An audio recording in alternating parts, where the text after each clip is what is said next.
On the bridge with a Tycon flow snap, vivid like the Nikon. Been cold with the vibe warm, keep it locked like the vice arm. They got her twisted like the coat arm, heart something froze like the snowstorm. Her tote bag match her throat charm. She from the land of the sand where they flex so subtle when her drink mint muddle. Left home and her man in the game that he played for the sand of the shade. She parades you the square in her shades. She like why you do that, niggas be deceptive. Yeah, I'm pretty restless, long as a check is addressed to a residence. She self-heal therapy, she retail on clearance, but she shopping for clarity. Reap what she sold for the dividend. Know what time is the medicine, copping the wristwatch. Cartier with the bezel on her credit, the manner hers where it's due. I swear she's so sadistic, defensive, pessimistic, reclusive. She too lit, independent. She too quick to dismiss courtship, concerned with malice. She pile up as the bout ends. She throws a talent. She clutch a hat full chalice. Sip you from fountains. Check her rap. She chic, maneuver mountains. Fly away with you.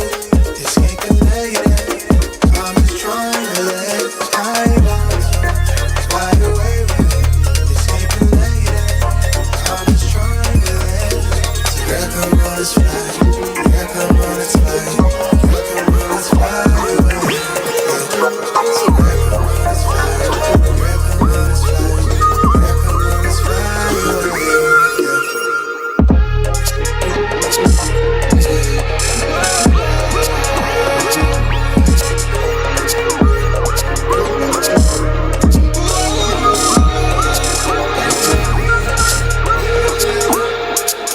I let the thumbnail distract me from the bigger picture. Losing sanity to misplaced feelings. Real shit kept deep in her makeup bristles. Hotline blink, she sent 1,000 kisses. I just tripped, I saw the million tickets.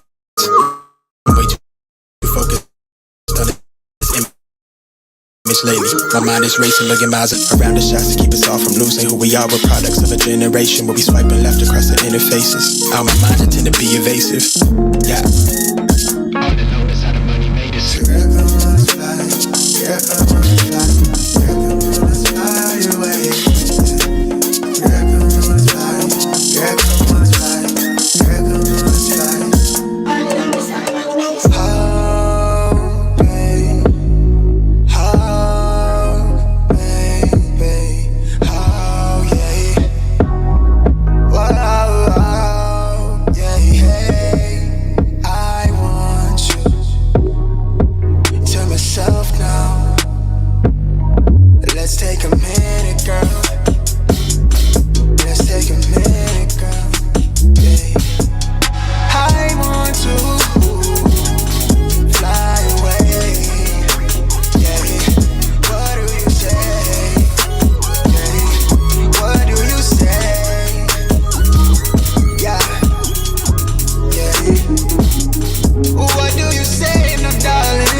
Yo, what up, y'all? It's your boy Rob coming back at you once again with another live stream. So before we get started, you already know what to do. If you're not subscribed to the channel, make sure you hit the bell icon twice. Smash the like button, share this video out to all of your followers, and let's get it cracking, all right? So shout out to everybody who is in the building early. It's good to see each and every one of you. Hopefully you guys can hear me okay. If you can, please give me a thumbs up or radiation emoji in the chat. If you guys cannot, give me a thumbs down or angry face, and I'll try to work on fixing it.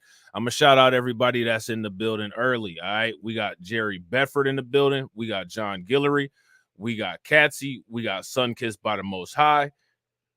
We got Lloyd Sky 9. Shout out to Tori and Rain. We got Hurricane IQ. Shout out to Black Spider, my man DSB in the building. Make sure y'all show DSB some love for the 5 months of membership support. Throw some flames, radiation emoji in the chat for DSB. Shout out to you, bro. I appreciate you. And shout out to the whole green team. We getting close to being 200 deep. Shout out to y'all, man. That's what's good.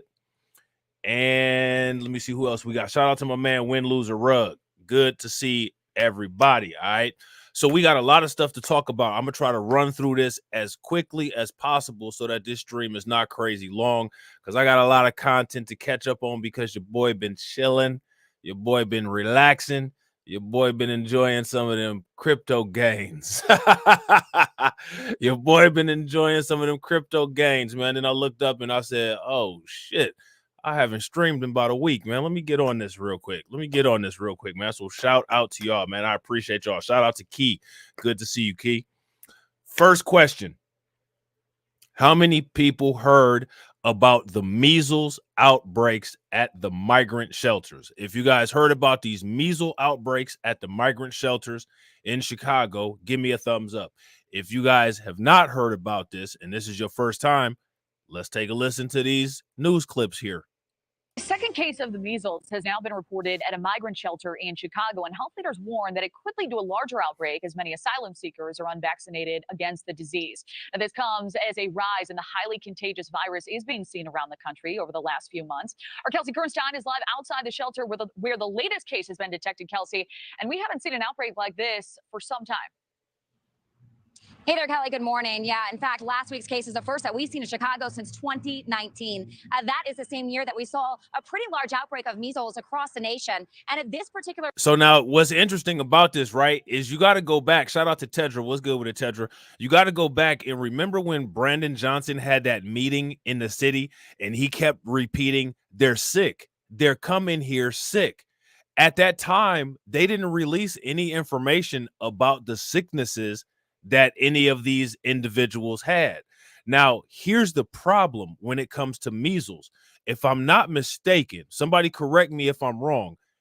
For the most part, measles had been controlled or at the very least eradicated by the CDC. If measles is coming back to the United States along with this migrant wave, that creates a pretty bad situation, especially in the public schools. Shout out to Vega. What's good with it, Vega? Migrant shelter, that first infected child, they have since recovered, but we are learning that second child has been hospitalized, but they are in good condition.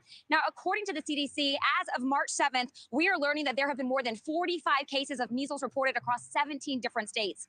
This past week, a child tested. Now, see, you can kind of see in the purple where the states are. You guys see those states? What do you guys notice about the purple that you can see on the screen when it comes to those particular states? Positive for measles in the Sacramento area, possibly exposing more than 300 people, according to the El Dorado health officials. Authorities believe that the reason we are seeing a rise in measles cases across the country and world over the last few months is due to a lower vaccination rate. Measles is highly contagious. Now, here's the thing. If there's a lower injectable immunity rate, and then you have an influx of people coming in who are bringing this in, what's the end results of that? That's not a good situation. That's a situation that could create a flash outbreak. And we saw how that went with C-19. I don't think that the United States government is really equipped to deal with that kind of thing efficiently. Would you guys agree? If you guys agree, give me a thumbs up. If you guys disagree, give me a thumbs down. And can be especially dangerous for babies and young children. Typically, the symptoms begin with a high fever, cough, runny nose, red and watery eyes. Days after those initial symptoms, you may see white spots in your mouth, a rash on your body, and if not treated, it could then turn into pneumonia. According to the CDC, about 90% of people who are exposed to the virus and not immune will become infected. Healthcare leaders do warn of a mass outbreak in migrant shelters where... See, did you see that? Look at this. So now here's the question, right? If let's just say, for instance, this occurs and there's a mass outbreak in a migrant shelter, where would be the next area where the outbreak would reach? Let me know what you guys think. And real quick, shout out to everybody that's watching. I appreciate you guys. We got 22 people watching and we got 22 likes.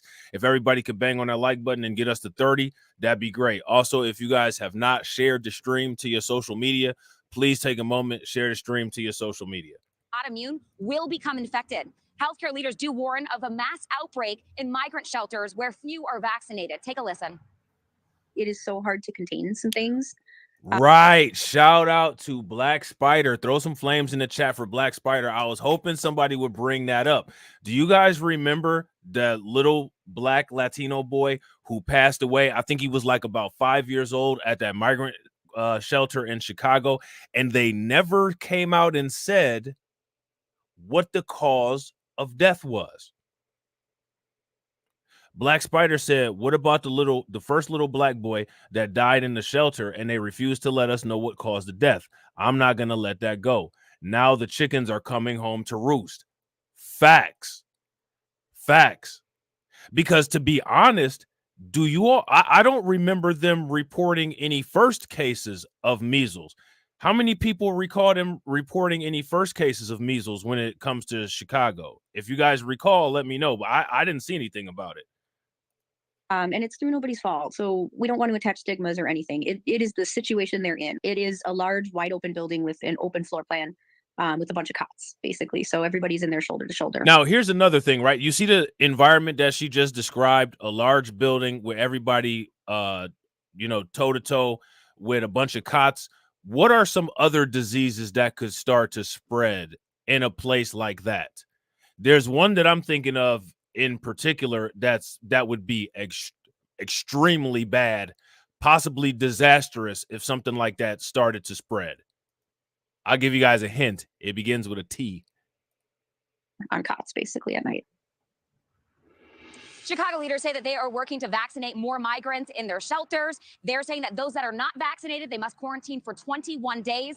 But they are expecting a surge in cases, especially across the Chicago area, especially in those migrant shelters. And they are saying for those that are not vaccinated, they should stay home and call their doctor. Thanks for watching. Does this sound familiar? Sounds like a road that we've been down before, doesn't it?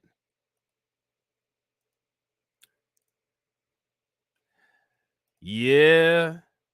Yeah, shout out to Hurricane IQ. Throw some flames in the chat for Hurricane IQ and for Catsy. Yep, that's it. That's it. That would not be a good situation if that got loose and started to spread. We want to begin tonight at 5 with a second case of measles reported at a shelter for migrants in Pilsen. This is the third confirmed case of the highly infectious disease identified in Chicago. Shout out to Antithesis. What's good with it, bro? Is now asking for everyone to check their vaccination status. NBC5's Lexi Suda reports. An investigation is underway by the Chicago Department of Public Health. Now, let me ask you guys a question. How soon do you think that it'll be before the next news reports start talking about how these people are refusing to be compliant with this? That's probably coming. Health into measles cases stemming from this new arrival shelter on South Halstead Street in Pilsen. Measles is so easily spread, and we don't want this to become an epidemic. Dr. Juanita Morris says measles is incredibly contagious, making Chicago's response to this spread very important. So this virus initially lives in the nose and in the mouth flora. So upon coughing or sneezing, it's suspended in the air, and it really... So now for you guys to keep yourself safe from this, right? Because, you know, if this kind of thing is spreading throughout the United States, you don't know where it could be at. It could be anywhere. It could be anywhere. What is the best way to defend yourself from being infected by any of these pathogens that could possibly be going around? Is that contagious where even after a person leaves a room for 2 hours, the virus is still living within that room and people will contract it. The two cases of measles confirmed here at this Pilsen migrant shelter have been in young children. The first child has made a full recovery. The second is in the hospital but is doing very well. CDPH says if you're vaccinated, you're not at high risk. That's why health department officials have been on site at the shelter throughout the weekend, screening for symptoms and administering vaccines. People living at the shelter who are vaccinated are free to come and go, but those who aren't are currently quarantining for at least 21 days. Still, leaders say they are anticipating more cases. This is an alarm that should be sounded in every home across Chicago and the state of Illinois. Please, parents, make sure your child has an MMR vaccine. Last Thursday, CDPH confirmed an unrelated case of measles in a Chicago resident, the first time since 2019. That person is doing well and recovering at home. Lexi Suter, NBC5 News. So there's that. All right. So we're going to take a look at one more video about this, right? Because, you know, YouTube doesn't like when you talk about this kind of stuff. Got to have as many source citations as you possibly can. You know, got the local news here. You know what I'm saying? Other news, 3 cases of measles are now confirmed here in Chicago, but health officials say that they anticipate more. Roseanne has the very latest on efforts to try to stop the spread of this highly contagious virus. Roseanne, good morning. Well, good morning, Anthony. Now, the first 2 people to get diagnosed with the measles have recovered, and that was an adult unrelated to a migrant child. This third case is another migrant child who actually was staying at the very same shelter. That child is now in the hospital. Migrants staying at Pilsen's new arrival shelter got out and enjoyed some sunshine over the weekend, but anybody unvaccinated and those who got their MMR shot after February 8th have all been asked to quarantine for 21 days. Health officials warning some of the people exposed have left the shelter. Given a recent uptick in measles cases, they are urging all of us to make sure we are vaccinated for the measles, which is a respiratory infection that results in rashes and high fever. A Fox 32 did spot a child getting into an ambulance yesterday. We don't know if that's related to any of this, but a visitor from an Indiana church said he's not. Now, the interesting thing about this is that when it comes to these children, it's wild how these people never know, quote unquote, anything about this. They never know anything about this. Not surprised about the spread in the shelter. The way they're living, like I've heard people will tell us how they live. They're all. So now here's my question. Shout out to Deneen, by the way. When Brandon Johnson first started making the announcement, they're sick. They're sick. You guys remember that? They're coming here sick. When Brandon Johnson first said that, How come Brandon Johnson and nobody in his administration or Governor J.B. Pritzker's administration ever told anybody what these people were sick with? Shout out to Steven. What's going on with you, Steven? How come they never said any of that? This is stuff that everybody should know. If you guys agree that there should be transparency on this and everybody should know about this, give me a thumbs up. If you guys don't, then give me a thumbs down. Because in places like Denver, places like New York, they weren't aware of this kind of spread of any of these kind of diseases. And in many cases, they're putting these people in schools like how they did in New York, putting these people in places where people in the community go or have been or are going back to. It's crazy. At the one spot or anything, so I think it like, since they're all together in one spot, I think it affects them badly. Again, it is highly contagious. Let me go over the symptoms with you in case you're worried. That those include a rash, a high fever, a cough, a runny nose, and red, watery eyes. I'm telling you, this is turning into a movie. The United States, our world that we live in, outside our front door, is turning into a post-apocalyptic movie. You know what I'm saying? Officials and others say they are monitoring the situation at migrant shelters very closely. Back to you. Yeah, they're monitoring them so closely that we're getting news out late as all hell. But that's neither here nor there. So apparently, right? Apparently, there's even more Chinese migrants crossing the border. And guess what? Nobody knows who these people are. Nobody knows who these people are. And in many cases, they're not using the shelter system once they get to the United States. So my question for you guys is, if these people are not using the shelter system once they get to the United States, where are they going? What are they doing? Got my girl Maria here. Put on your filters so you don't have to listen to the annoying voice. And let's see what she's talking about. And real quick, shout out to everybody. If you guys haven't smashed that like button yet, please take a moment, smash that like button. We got 37 people watching and we got 33 likes. If we could get it to 50, that'd be great. Israeli Prime Minister Benjamin Netanyahu that an attack on the southern Gaza city of Rafah would cross a red line. Biden saying that he could not accept more dead Palestinians. Netanyahu responding, doubling down on the invasion plans. Watch. Now, in another stream later on, we're going to revisit this Israel versus Hamas situation. Yeah, this skank. Yeah. Facts, Torian. And the reason why is because what I want to do is I want to lay out all of the bullet-pointed issues that Biden and Trump have put on their platform. Yeah, she got them deflated Botox lips. Them bad boys like somebody stuck a pin in them. You know what I'm saying? And the reason why is because Biden and Trump are both moving very funny, and there's some specific things that both of them are ignoring. Both of them are ignoring. Let me ask you guys this question. Has Biden or Trump made a case that would get anybody to vote for one of the other? Let me know. And if they have, seriously, actually let me know. If they haven't, also let me know. You 100% sure that you go into Rafah? Oh, we'll go there. We're not going to leave them. I have a red line. You know what the red line is? That October 7th doesn't happen again. Joining me now is Virginia Congressman Rob Whitman. He is the vice chairman of the Armed Services Committee and a member of the China Select and Natural Resources Committee. Congressman, thanks very much for being here. Your reaction to all of that, President Biden is urging Netanyahu not to go forward, to start this ceasefire. And we don't even know if Hamas is going to release any of these hostages. You heard what Netanyahu said in response. Maria, Israel's... Now, remember, this whole Israel-Gaza thing, this whole Israel-Hamas thing, they're trying to attribute this to this quote-unquote uncommitted movement that just came out of nowhere?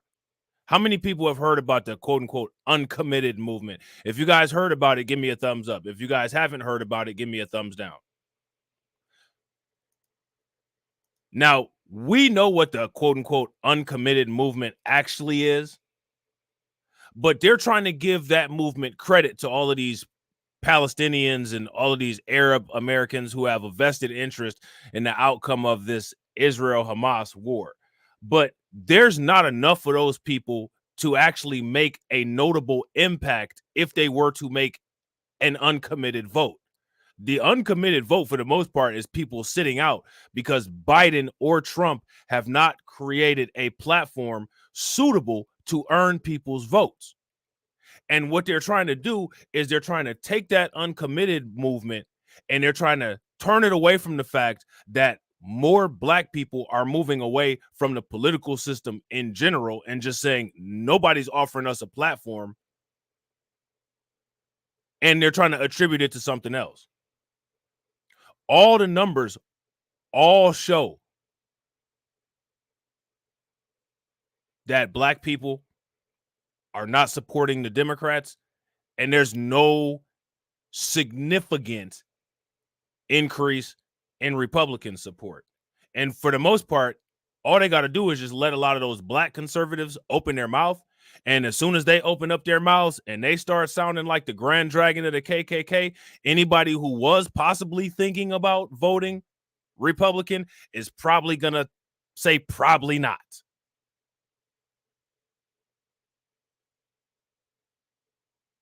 If you guys agree, give me a thumbs up. If you guys disagree, give me a thumbs down. Our closest ally. We should not be dictating to Israel what it needs to do to protect itself against Hamas terrorists. Just not what we should be doing. What do you guys think about what he said? Now, I want you guys to pay very close attention to this, right?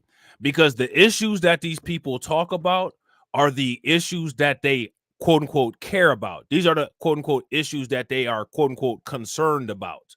Now, here's my question. What gets an issue quote unquote discussed? Let's start there. What gets an issue discussed? What gets an issue quote unquote on the docket?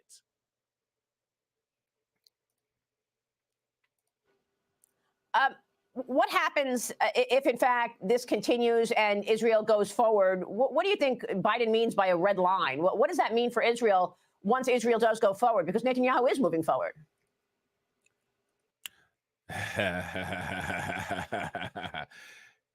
Should we entertain the fake Ricky Manor account? Because this ain't the real Ricky Manor.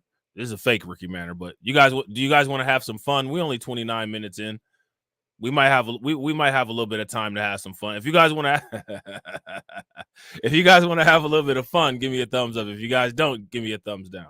And if you guys, want to, make it pay-per-view, also let me know. Put the $sign in the chat.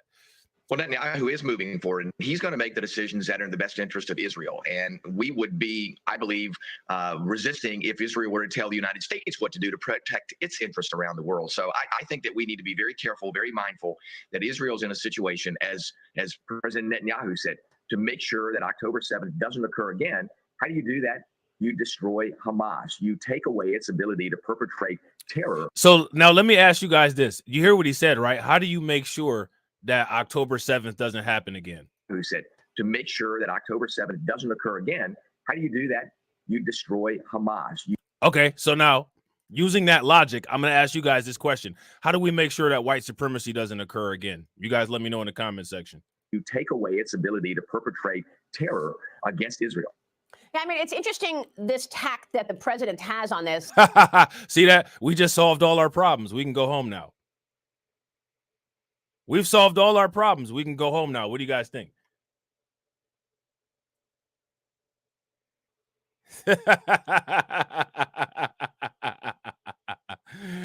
You see? See? So now if we use his logic, right? Now, mind you, this is his logic. This is American logic. Its interest around the world. So I think that we need to be very careful, very mindful that Israel's in a situation, as President Netanyahu said, to make sure that October 7th doesn't occur again. Okay, so again, how do we make sure that Jim Crow don't occur again? How do we make sure that slavery don't occur again? How do we make sure that sundown towns don't occur again? How do we make sure that WS doesn't occur again? Using his logic.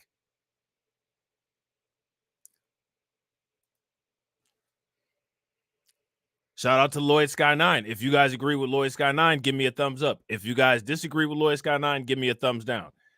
So now, if this is the case, right, then what we should do, in my opinion, right, is to be creating public and private tools of industrial strength to take apart the machine. One of the biggest components of the machine is the financial system and the economy. One of the reasons why I try to discuss the economy as often as I can. How do you do that? You destroy Hamas. You take away its ability to perpetrate terror against Israel. I mean, it's interesting, this tact that the president has on this. President Biden seems to be Now, check this out, right? Ricky Manor said, "Did you see them black thugs that killed that black girl?" Unfortunately, I didn't. But if you watch Crimecast tomorrow, you will see a PC guy who beat a PC baby to death. So make sure you tuned in to Crimecast. Anybody that is not subscribed to Crimecast, if one of the mods would be so kind as to put the link in the chat, we all could sit around and marvel at that disgusting crime tomorrow. putting the U.S. at odds with Israel. I mean, they were attacked in an unprovoked attack from Hamas. And throughout all of this, while the U.S. has been supportive of Israel, it seems these last couple of... We'll be talking about that one tomorrow too, Kip Doctor. Oh, you know what else we're going to be talking about? Some pretty nasty things going on in Southeast Asia. They really need to treat their women a little bit better over there. Of months, President Biden has put the U.S. at odds with Israel over a continuation of this. Exactly, Maria. And we shouldn't be at odds with Israel. They're our closest ally. We should be supporting them. We should do everything that we can to help them in defeating and destroying Hamas. I mean, we've seen the horror of that day. Why we're not standing by them and saying, listen, we're not going to tell you what to do is just beside me. It's the wrong track and it's the wrong policy by the Biden administration. Well, so much horror and wrong policy in the world. The New York Times is out with a piece this morning called From China to New York. Yeah, exactly. Exactly. Shout out to DSB. Exactly. So by that logic, right? By that logic, that tells us what we need to do in order to deal with the issues that we have. Control, Alt, Delete.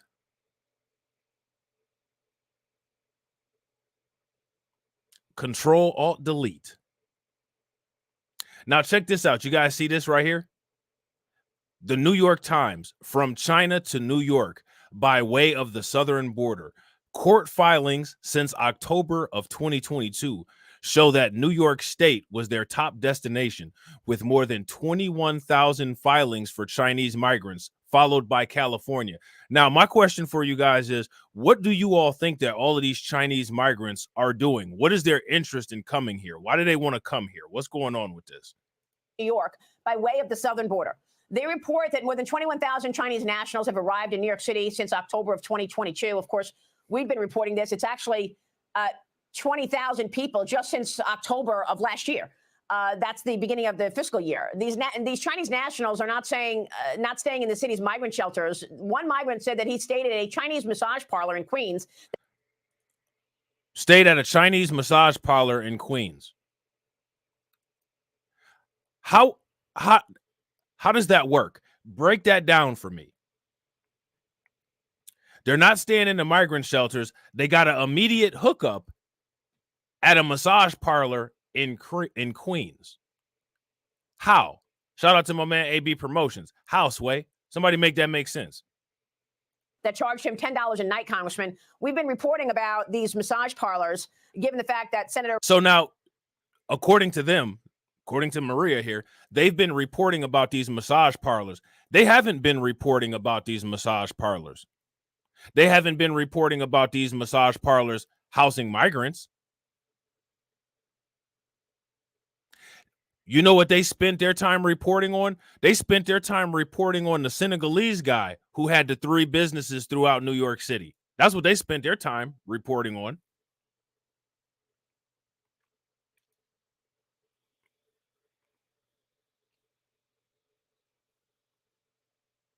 How many people have heard any reports about this quote unquote massage parlor? He called up Happy Endings to get a couple nights stay.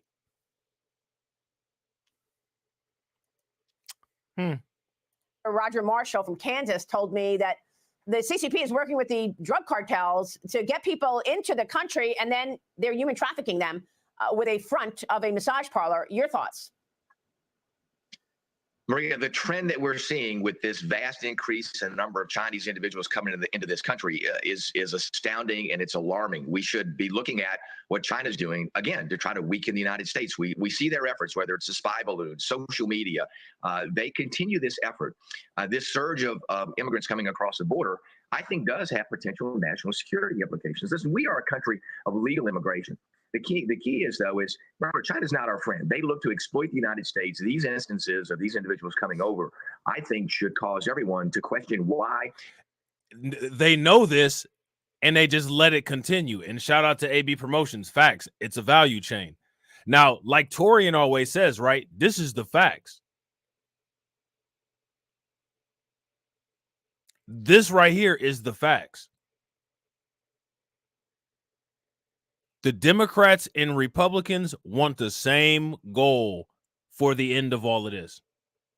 Because let me ask you guys a question. As much as everybody has been glazing Trump about the immigration issue, all of this was going on while Trump was in office too. The only thing that Trump did, for the most part, that actually put a hard line stop on immigration was Title 42. Let me ask you guys this.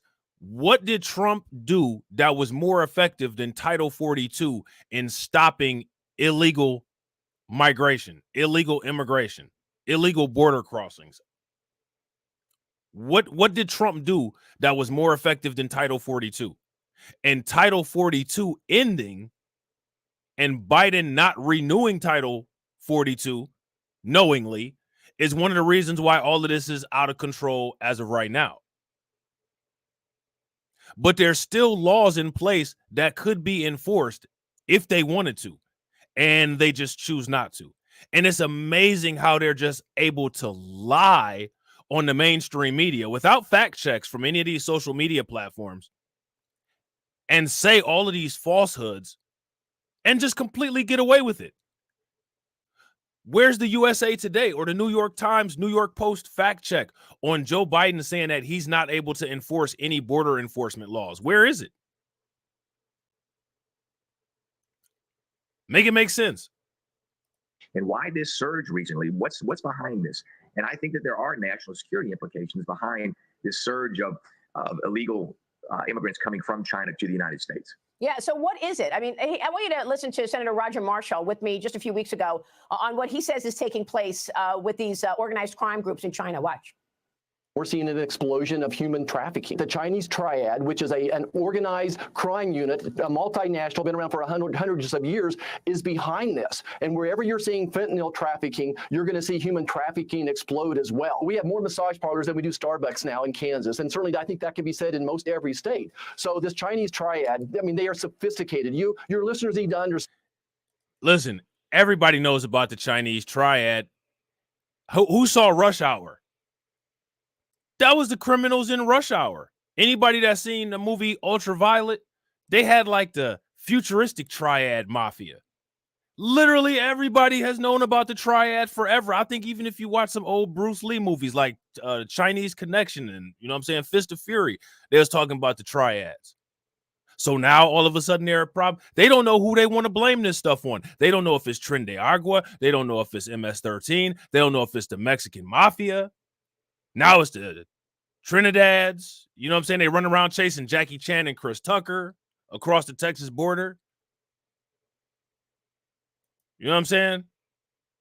Understand that this is not the dirty workers like the cartel. The cartel is doing the dirty work, but the Chinese triad is very sophisticated, Harvard-trained lawyers, Harvard-trained accountants that master the money laundering part of this. So you're going to see massage parlors spring up, and then next to them might be a restaurant, it might be a hair salon, a nail salon, those types of things. That's stunning, Congressman. Harvard-trained lawyers, Harvard-trained engineers coming from China into the United States. Now, if you guys recall, you guys remember, we did a reaction on the Undocumented channel, and shout out to you guys. If there's anybody in here that's not subscribed to Undocumented, please take a moment, subscribe to Undocumented. If one of the mods could put the link to Undocumented in the chat, that'd be great. We talked about the influx of Chinese migrants and how many of these people are not leaving for purposes of asylum. And when asked about it by the news media, they're not even answering, saying that they're coming here for asylum anymore. They're saying they're coming for a job. They're saying that they're coming here for other reasons. So it's pretty plain and obvious that there's some other agenda going on. A lot of these people are coming through Ecuador. They have these little transits set up in Ecuador, and they talked about the Airbnbs that they own down there to facilitate all of this. And the Biden administration is just sitting there acting like they don't know about it. It's wild. They're literally out here denying reality. This is all stuff that we've talked about. How long ago? We talked about this stuff months ago. Still nothing being done about it. Mainstream media talking about it like it just happened yesterday. Yeah, shout out to Charles. Charles said, I saw the video. Chinese said they are. Yeah. Many of them already have college educations, coming for gainful employment. None of those are asylum qualifiers. None of those are asylum qualifiers. And then setting up human trafficking businesses here. What can you tell us about this? Well, Maria, we know that the Chinese are manipulative. They're exploitive. They will do everything they can to weaken the United States. This is only one of many of their tactics and the things that they are doing. That don't sound like the model minority to me.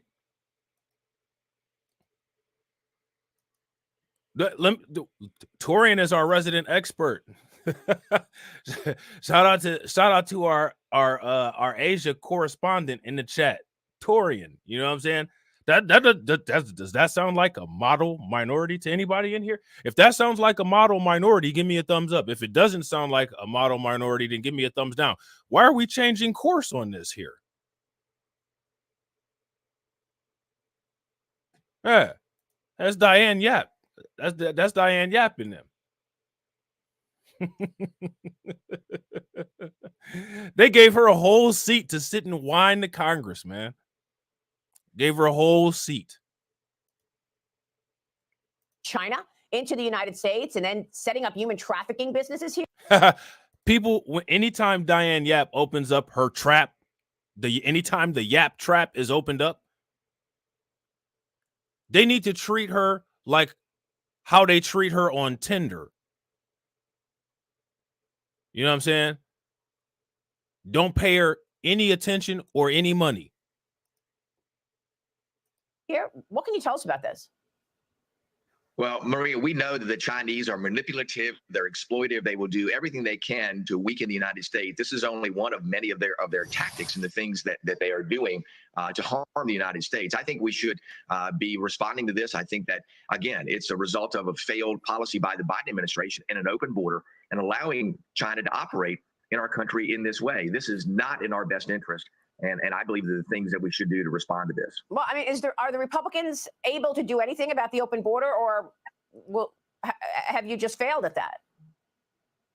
Well, listen, we in the House, we have put forth HR2, I think a very, very successful border bill. When the president, tries to blame Republicans on his failed policies, I think the American people know better that it's indeed the 94 plus orders that he and Secretary Mayorkas have put in place that have weakened the border. He could rescind those orders tomorrow, Maria. He has the executive authority to declare an emergency and close down the border. He certainly uses his executive authority in other ways that even the Supreme Court has said are unconstitutional with him for giving student loans. So he's not afraid to use his executive power, except when it comes to protecting this nation's interests.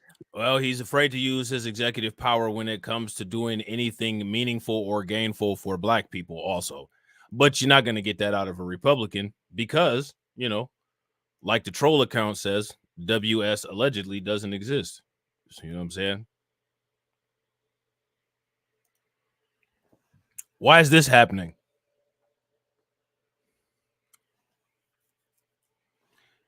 Trump is meeting with Elon Musk. About what? They're going to put Trump on a Tesla and send him back to the planet that he's from? What's the meeting about?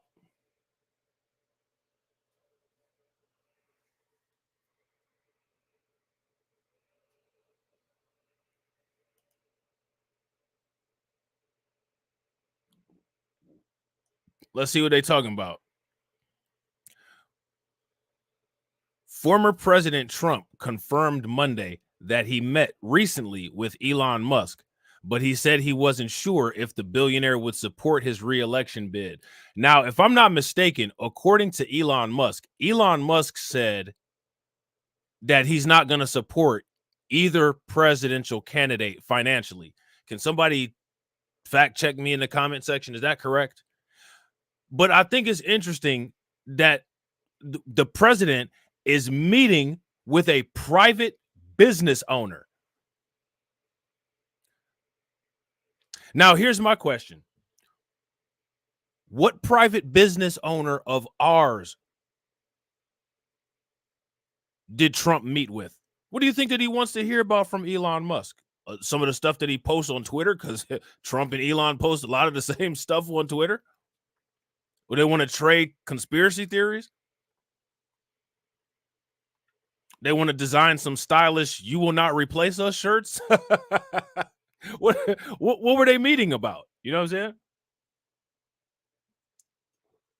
I guarantee you there's some legislation that Elon Musk probably once put in place for some of his businesses, and him and Trump had a little sit down and talk about that. Now, this is what I'm saying about tools of industrial strength, industry, right?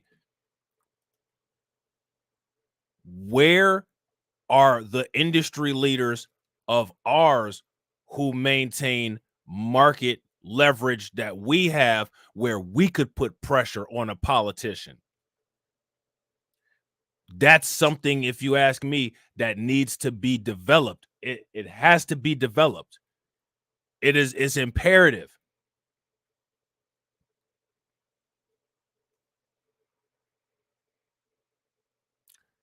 This is how you get stuff done. The votes are just to make it look like there's democracy.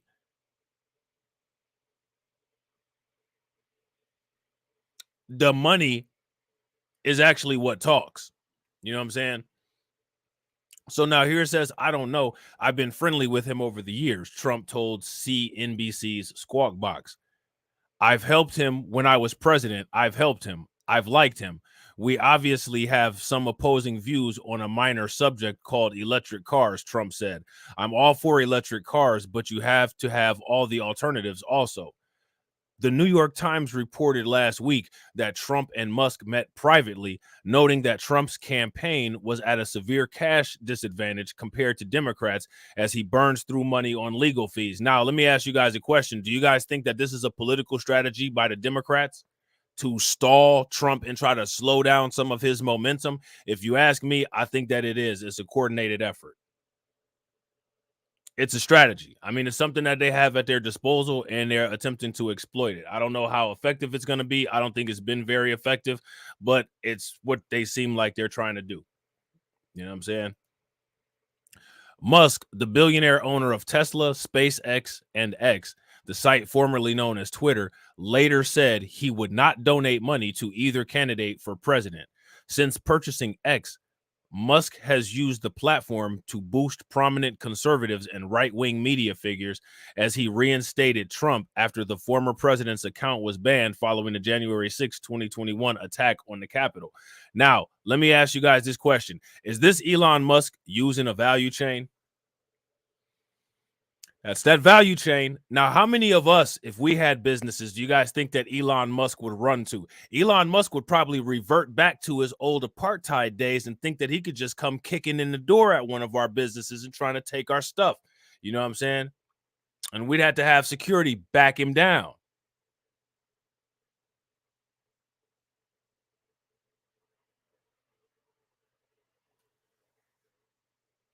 But that's one of the reasons why it's imperative. To me, it is imperative for us to start targeting a market, saturating it, and taking it over.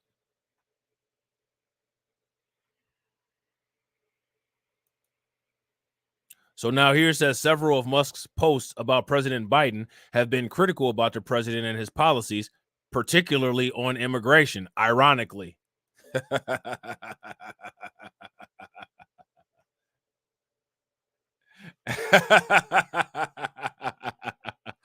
Ironically, he's upset about immigration. You know what I'm saying? And there has been friction between Musk and the Biden administration after the White House did not include Tesla in a summit on investments in electric vehicles. Musk has previously indicated that he voted for Biden in 2020, but the billionaire encouraged his followers on X to vote Republican in the 2022 midterms to serve as a check on Biden. Now, do you see what Musk is doing right here?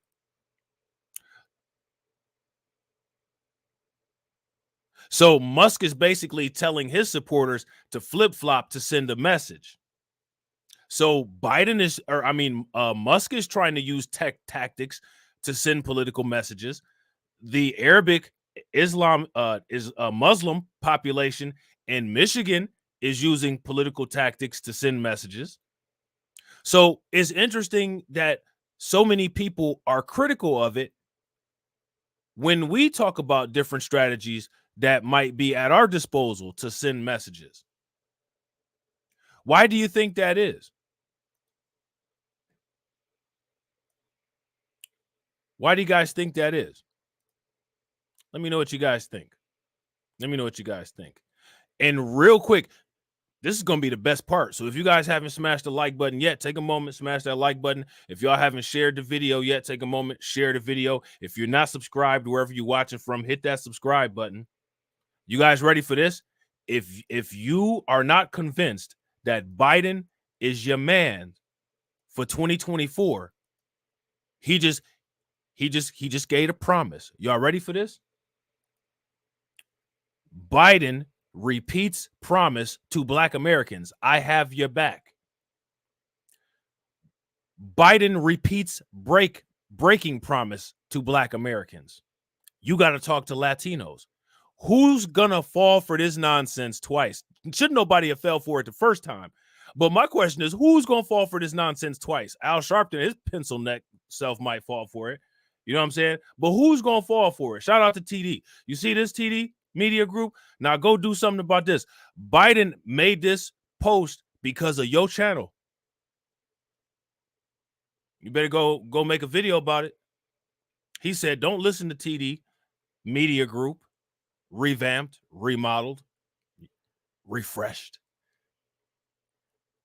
I am going to have Black Americans back. I know you got a response, TD. I know you got one. Shout out to Black First Coffee. Shout out to Patrick Tyler. What's good with it? I think this is a direct call out from the president. Look, y'all. Hey, we made it. We made it. Throw some flames in the chat for TD Media Group. We made it. We have been heard.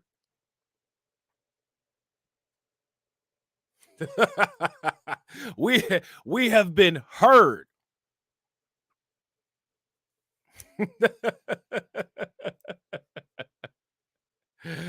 TD about to drop the diss tape response today. I got a feeling it's gonna be like Beanie Siegel when he responded to Jadakiss. You know what I'm saying? I got a feeling it's gonna be like Beanie Siegel. You know what I'm saying?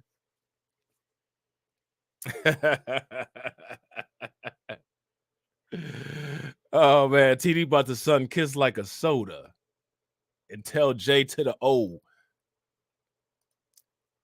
Are we gonna vote for you? No.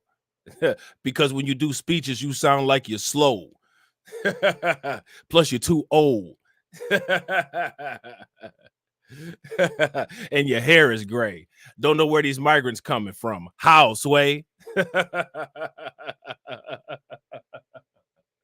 Another 4 years? Nah, he can't stay. Open up the door for him and Kamala. Now go away. This a beef tape. It should be spun by K. Slay.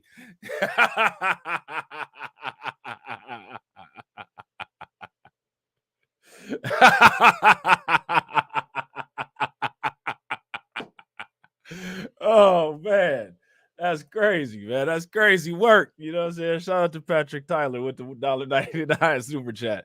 Biden came to Georgia and promoted abortion and illegals. They should have booed him off stage. You know what should have actually happened?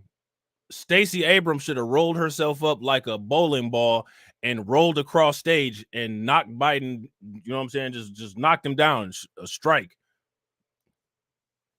You ever seen them big boulders that be rolling down after Indiana Jones on those movies? That's what Stacey Abrams should have did. She should have did like that little black boy on that movie Hook. Y'all remember Hook with Robin Williams and the little chubby black boy? And he would ball himself up into a ball and go into the cannon and shoot. That's what Stacey Abrams should have did. She let him get away with talking that mess.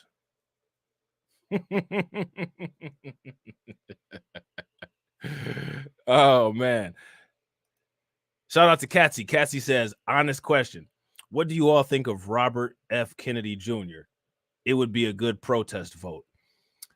To be honest, I haven't looked into Robert F. Kennedy and what kind of policies he's offering enough to give an honest response on that. Oh no, I know. I know, Patrick. You absolutely right. Shout out to Patrick. Patrick says, I'm not making it up. This man literally was just here in ATL talking about abortion and illegals to black people. Not one mention of any beneficial policy. Negroes clapping like seals. Lord have mercy. No, they didn't. They didn't do the seal clap. TD Media Group, we need that video, bro. We need that video. Now, let me ask you guys this question. What promise has Joe Biden kept?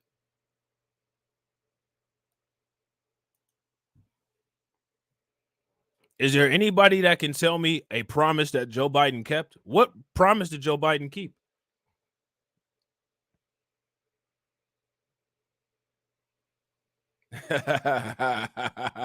I know, right, Hurricane? Oh, man. What kind of shit is that?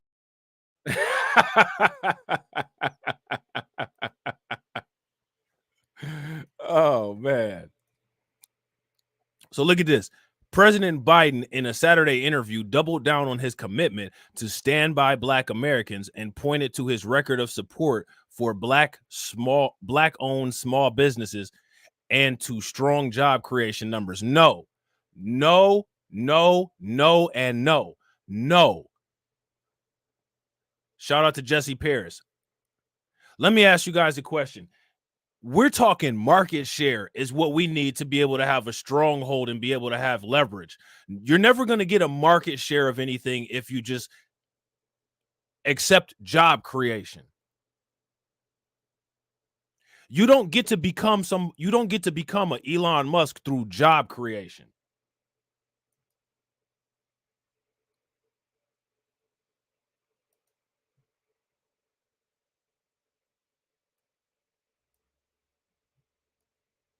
Job creation, absolutely not.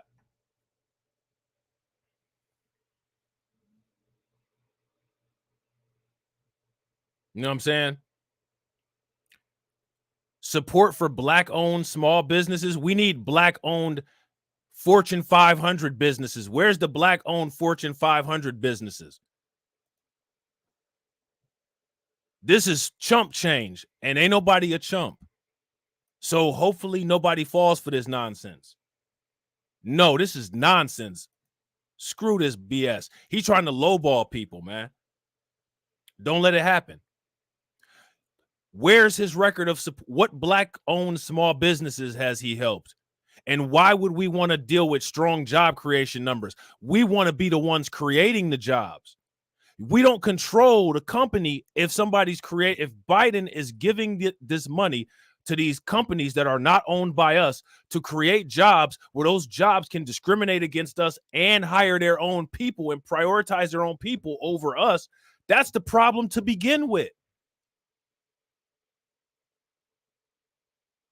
That's the problem to begin with. If you are given job creation, that allows you limited ability to control your own destiny. We need maximum control over our own destiny. No. This is BS. This is bogus. This is snake eyes. You know what I'm saying?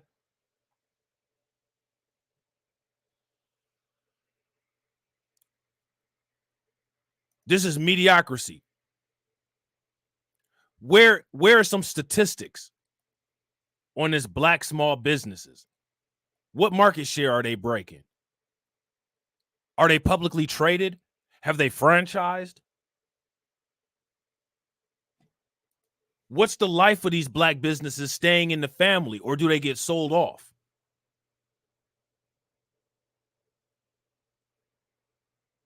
See, these are all questions that we need to ask. And of course, we're not going to get the answer.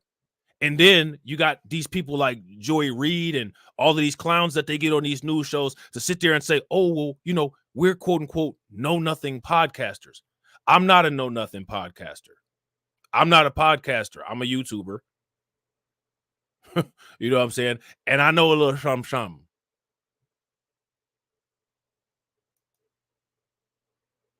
So now here says President Biden in a Saturday interview doubled down on his commitment to stand by black Americans. How long is it going to take? It took 4 years and he still hasn't done anything. So you need 8 years.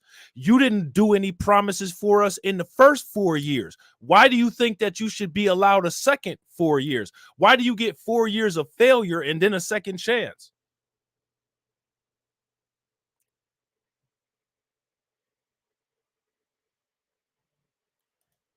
If you're playing a video game at the arcade and you fail, you got to put in another 2 quarters.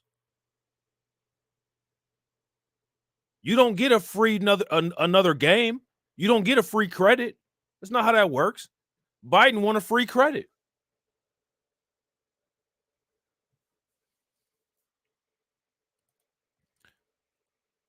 So now here says you promised Black America that you'd have our back. Do you feel that you've had our backs? In MSNBC's Jonathan Capehart asked Biden in a clip that aired on Sunday. And of course, if you ask Joe Biden that question, of course he's going to say yes.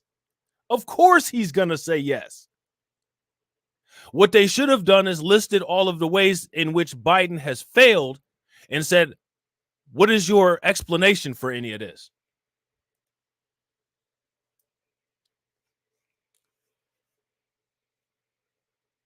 Of course he's going to say, yes, I've had black people's backs. He says, I have your back as much as any president in American history since Lyndon Johnson, Biden responded. Well, we already know what that means. That right there is he already signed himself off. That's a no-go. No. You just basically said, no, I don't have your backs. He just compared himself to Lyndon B. Johnson. And then he says, I've had your backs as much as any president has in American history since Lyndon B. Johnson, which is no president has had our backs. What's he talking about? Black wealth has increased by 60% across the board. What's 60% of zero? That's a pretty easy math problem, isn't it?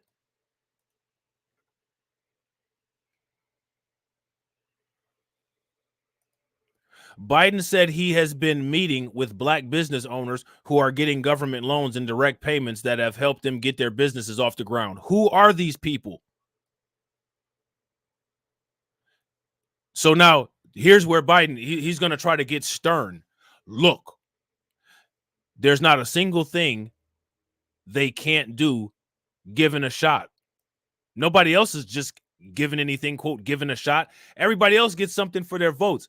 Do you guys see how Joe Biden is trying to beat you into oblivion with idiocy? Absolutely not. The fact that this clown has the audacity to even come at us with this nonsense of expectations of zero, he should get 0 votes. He should get 0 support. The Democrats should flatline in 2024. Unless they change course and offer something better. He says just giving a shot. It's not only black. Okay, so there we go. This is what everybody wants to hear. It's not only black, but Hispanic and Asian Americans. No, it actually is only black. It is only black. When you look at the black voters that voted for Biden, it's only black.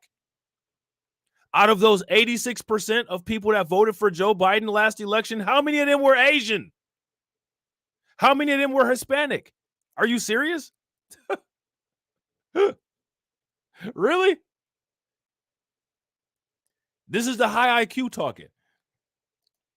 That's why all 3 of these major organizations endorsed me today, Biden said, referring to a trio of endorsements from major political action committees representing Asian Americans, Black, and Latino voters. The AAPI Victory Fund, the Collective PAC, and the Latino Victory Fund on Saturday rolled out their endorsements along with a $30 million commitment to help mobilize, quote-unquote, communities of color to support Biden's re-election campaign. This is what we have. These right here, ladies and gentlemen, this is the thing that people need to fight right here. These political action committees, these lobbyists. You guys see that, right? If you guys see where the problem lies, give me a thumbs up. If you guys don't, give me a thumbs down. We're going to take a look at this real quick. We're going to take a look at what this old demented clown has to say real quick.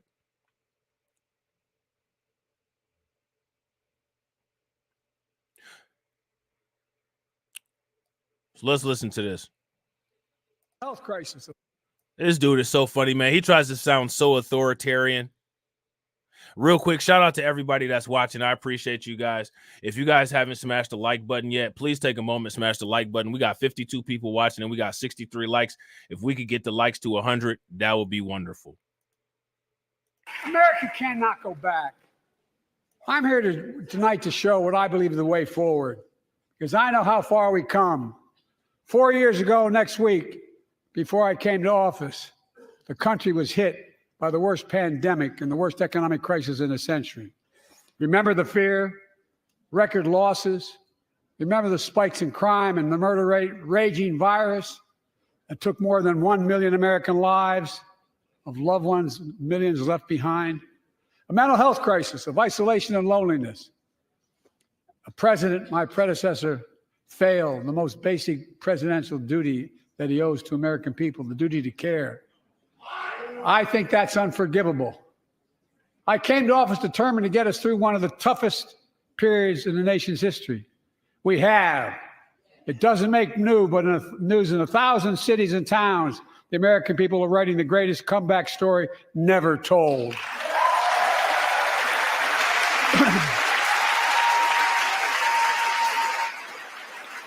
So let's tell the story here. Tell it here and now.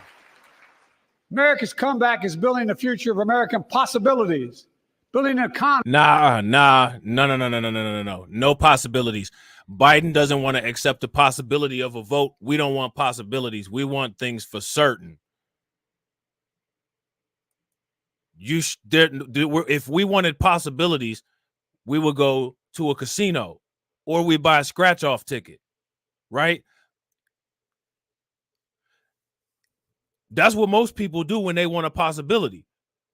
They go to the casino or they go get a scratch-off ticket or play the lottery. Ain't nobody trying to get no possibility. We want things for certain. And if you can't get us things for certain, well, thank you. But we're not in the market for what you're selling. If you guys agree, give me a thumbs up. If you guys disagree, give me a thumbs down. Economy from the middle out and the bottom up, not the top down. Investing in all America, in all Americans. Now, here's another question that I have, because this is an important question. Do you all agree that we need to have competing political action committees to be able to throw around large amounts of money to be able to buy these candidates? See, because I'm going to tell you guys something. This is going to sound bad. It's not meant to sound bad, but it is what it is. This is the world that we live in. In many cases, it seems like we compete to play fair. When you compete to play fair, you're simply concentrating on following rules. Everybody else is competing to win.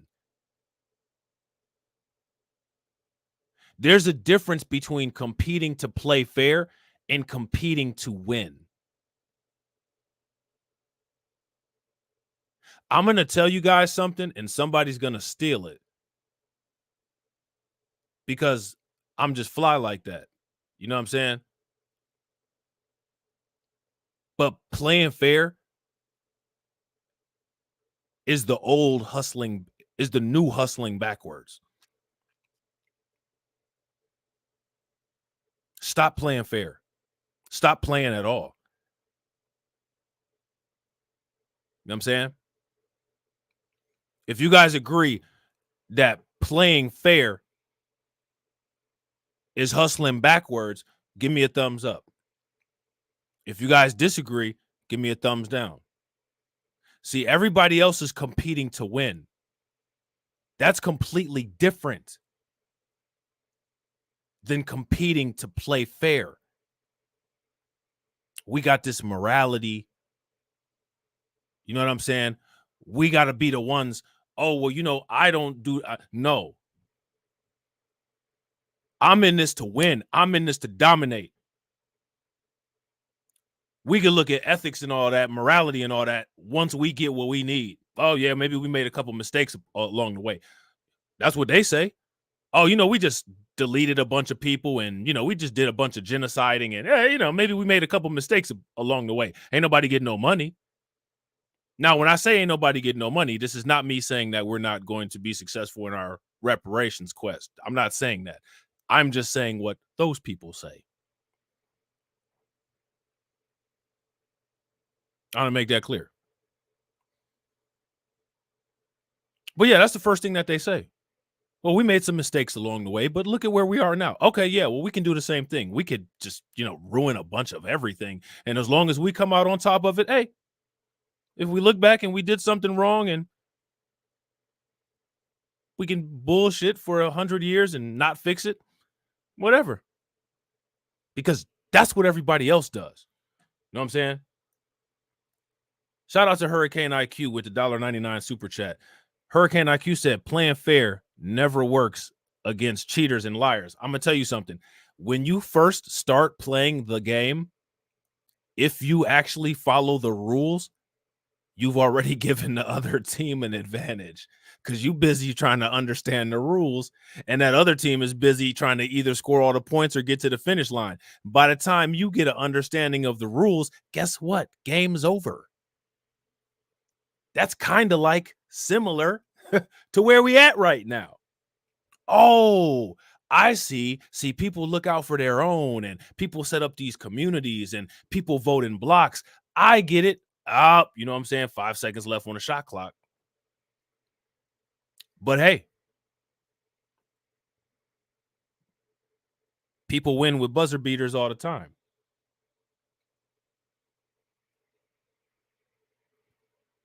You know what I'm saying? I remember it was one year. Who was that? Tracy McGrady. When I think he was playing with the Houston Rockets. Man, he went crazy. He scored like 20 points in like 10 seconds or something like that.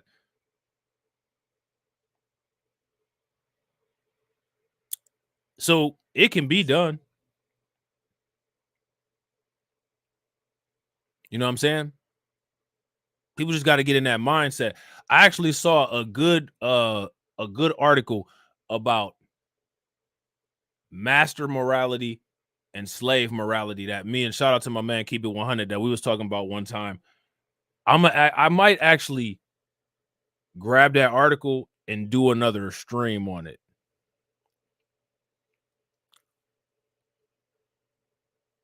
Because one thing that people got to start doing is start reactively playing to win. Reactively playing to win.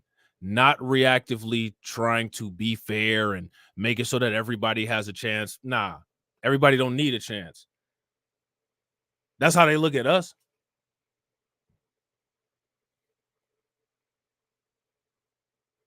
You know what I'm saying? It makes me sick. I watch a lot of these interviews and I see, like, you know what I'm saying, like people like us sitting there saying, well, you know, we don't look at other people different. Okay, well, even if you don't look at other people different, nobody's really making an effort to tell anybody that they don't look at us different. Matter of fact, everybody makes a very blunt effort to make sure that we do know that they look at us different. So I believe that it's strategically time to return the favor. Biden and the Democrats and anybody else who attempts to wrong us, they need to have a consequence. And whatever it is that we have at our disposal of issuing a consequence, that's what we got to use. Whatever it is.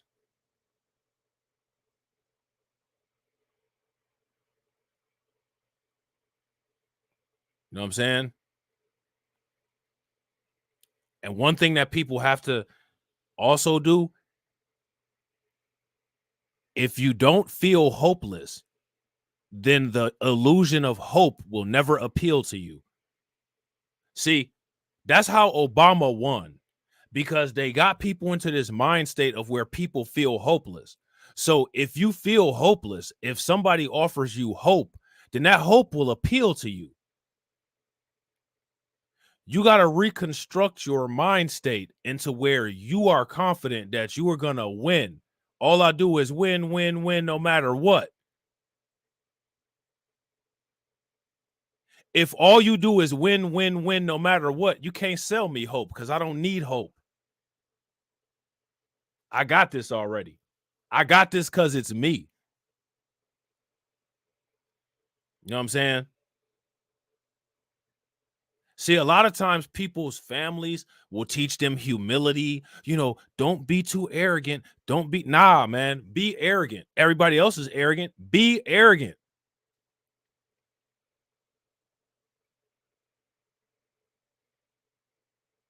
Never downplay your own accomplishments. Literally nobody else says, I'm not trying to brag or I'm not trying to toot my own horn. It's always us. You'll have somebody that's a 5-time world champion. Well, I don't want to brag or I don't want to sound overconfident. Brag, sound overconfident. Nobody ever says anything when Conor McGregor sitting up there sounding overconfident, then turn around and get choked out by Nate Diaz and still sounding overconfident, getting knocked out by what's his name, Khabib Nurmagomedov, still sounding overconfident. You got to put yourself in that mind state and stay in that mind state. You know what I'm saying? Biden is trying to play on a mental illness. And it's not a mental illness like Umar Johnson be sitting up there talking about people mental ill. This is a mental illness caused by the United States. A cancer that we've been having to deal with ever since this country was imagined.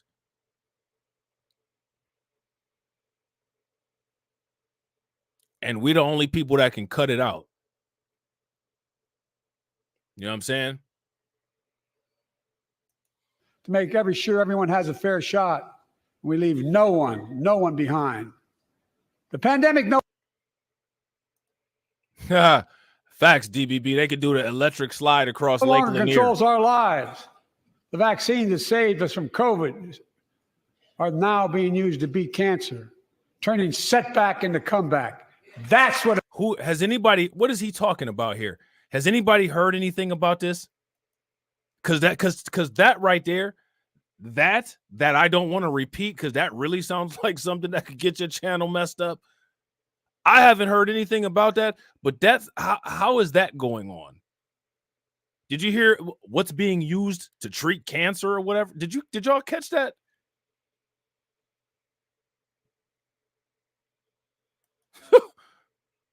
We leave no one behind.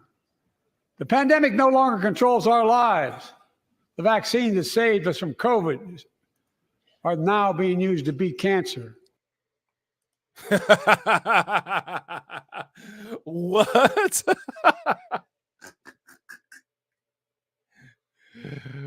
Oh, man. Oh, so that's what he's talking about. He's just talking about the class. Okay. I thought he was talking about the actual, Pfizer, Moderna, the actual, the actual juice. Turning setback into comeback. That's what America does. That's what America does.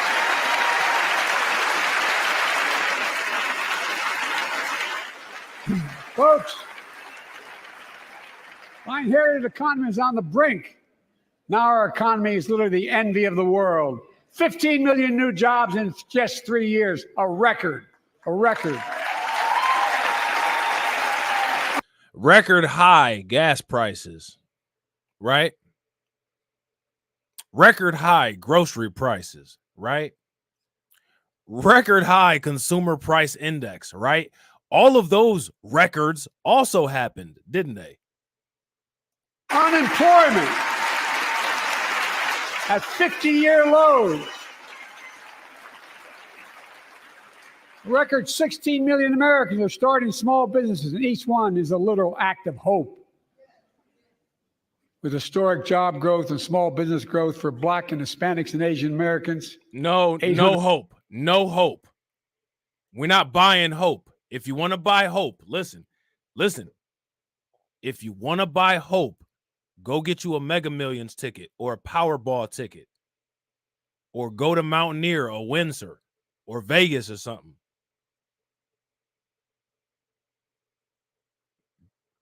Your vote should not be for hope. Your vote is a contract. How many of you all have ever signed a promissory note and said you hope the person on the other end of the contract delivered and did what they're supposed to? If you sign a contract and somebody doesn't deliver, then in most cases you find yourself in small claims court, right? People should look at their vote like it's a contract. Like it's a promissory note, a promissory vote. You know what I'm saying? No one is voting for hope. We're voting for this is what you're going to do. And if you're not capable of doing it, then you're not going to get a vote. We're not buying hope. If I want to buy hope, I'm going to buy an Ohio lottery ticket.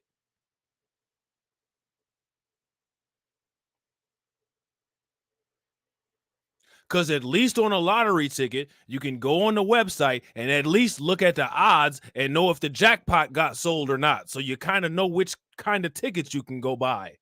You can't do that with Joe Biden. You don't know what you're going to get. If you just say, here's some hope, I don't know the odds that you're going to do this. I don't know nothing. If I go to a slot machine, I can at least read the label on the back of it. Oh, these odds is 1 in 5 million. Well, I mean, that might sound good to somebody, but at least I know what the odds are. You don't know what the odds are. of what Joe Biden is going to do. But how do they predict things? They predict, even odds, right, get predicted by past behavior, by past occurrences, by past events. So if we look at the past events where Joe Biden has said he's going to have our back, what do the odds say that Joe Biden is going to do? The odds are not looking good for Joe Biden. Americans are starting small businesses, and each one is a literal act of hope.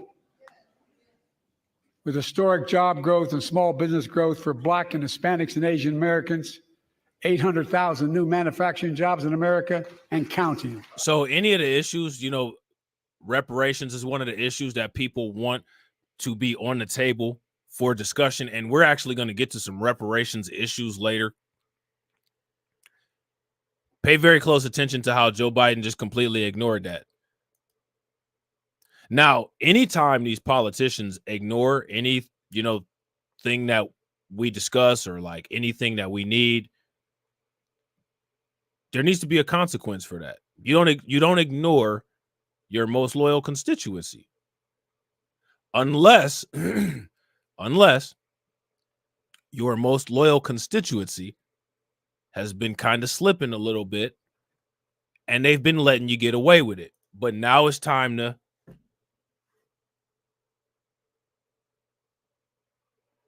get things back right. Would you guys agree?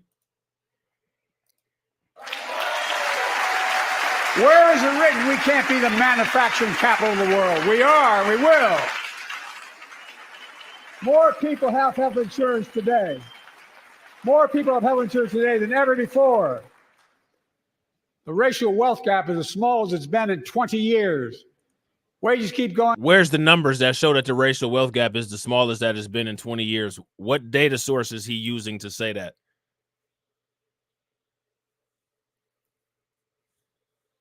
Now, shout out to TD. I don't know if TD is still in here, but this is the type of stuff that TD does really good videos about.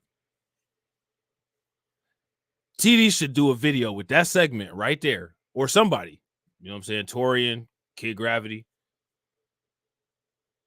and show what our racial wealth gap is right now and see if Biden is actually telling the truth about that or not. I don't think that Joe Biden is telling the truth. And the reason why I don't think that Joe Biden is telling the truth is because during the C-19 pandemic, when all of those billionaires' wealth damn near tripled, it blew the racial wealth gap open unimaginably. Now, our sector of people, we haven't gotten an equal amount of money to what Jeff Bezos and all of those people made during C-19. So how would we even that gap? And even with that gap, there's still an already existing racial wealth gap. How?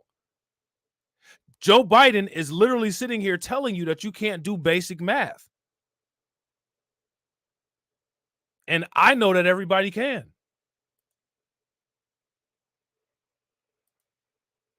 Going up, inflation keeps coming down. Inflation has dropped from 9% to 3%, the lowest in the world, and tending lower. And who got it up to 9%? Who got the consumer price index up to 9%? When did the consumer price index jump to a 40-year high, ladies and gentlemen?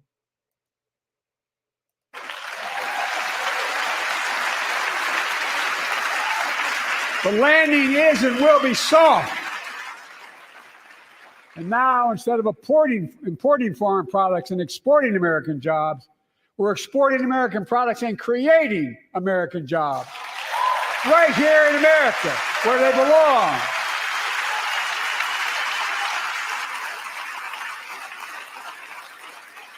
And it takes time, but the American people are beginning to feel it. Consumer studies show consumer confidence is soaring.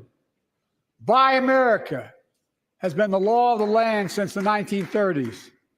Past administrations, including my predecessor, including some Democrats as well in the past, failed to buy American. Not anymore. On my watch, federal projects that you fund, like helping build American roads, bridges, and highways, will be made with American products and built by American workers. And what companies, who owns the, listen, I need you guys to answer this question for me. all of these companies that he's going to be giving these contracts to for all of these infrastructure projects, who owns those companies that he's talking about? Who's going to be getting that influx of money? So what Joe Biden is saying is that you can have the hope of getting one of those jobs that you probably will have to compete with a migrant for, to work for one of these companies that you don't own, but that people like Joe Biden own, to update the infrastructure. No deal. No deal. Got to come better than that. Got to come better than that. And the thing is that there's a lot of disinformation agents like these people that work for MSNBC and these people that work for ABC. They'll sit there and tell Biden that all this is great. Where is it all great? Who made these? These are hired people by the news. When is the last time any of these people have ever dealt with actual Americans, grassroots Americans, actual just walking through the city, just walking through the hood, or, you know, just going to some type of event and actually talking to people, asking them how they're doing? They don't do that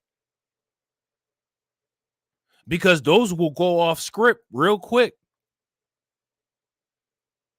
And they won't have any answers when it goes off script.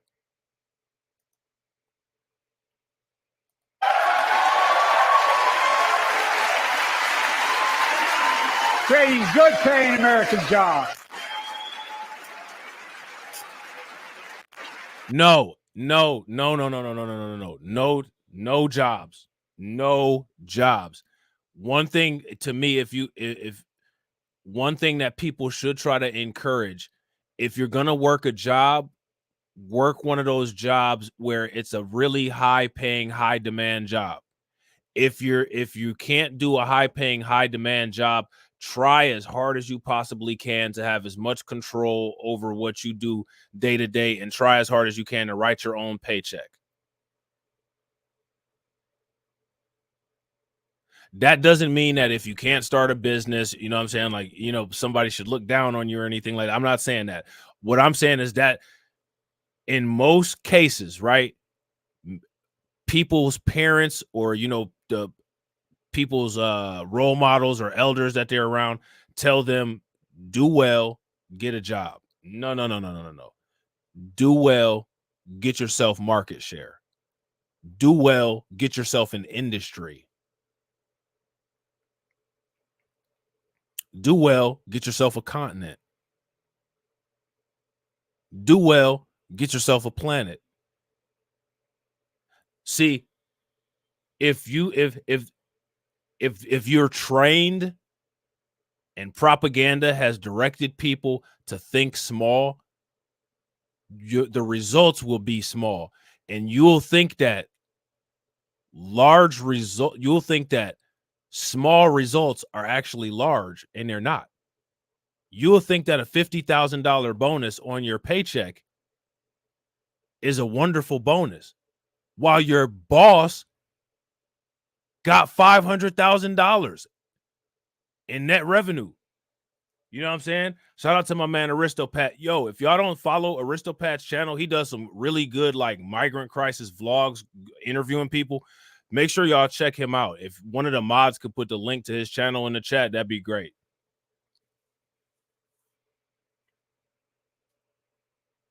That's what people got to do. Think big. Think big. And again, I'm not saying don't get a job. I'm not saying that. But if you're working, you should be working to try to control your own destiny, however that may be, whether it's through investments, whether it's through owning a business, maybe it's through buying your company that you work for. You know what I'm saying? We got to think big. And the thing is that we're capable of thinking big.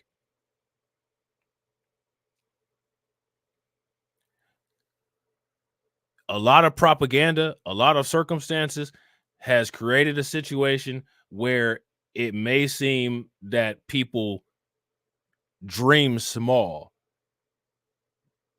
Dream big. the higher you aim, if you miss, the higher when it falls, it'll land.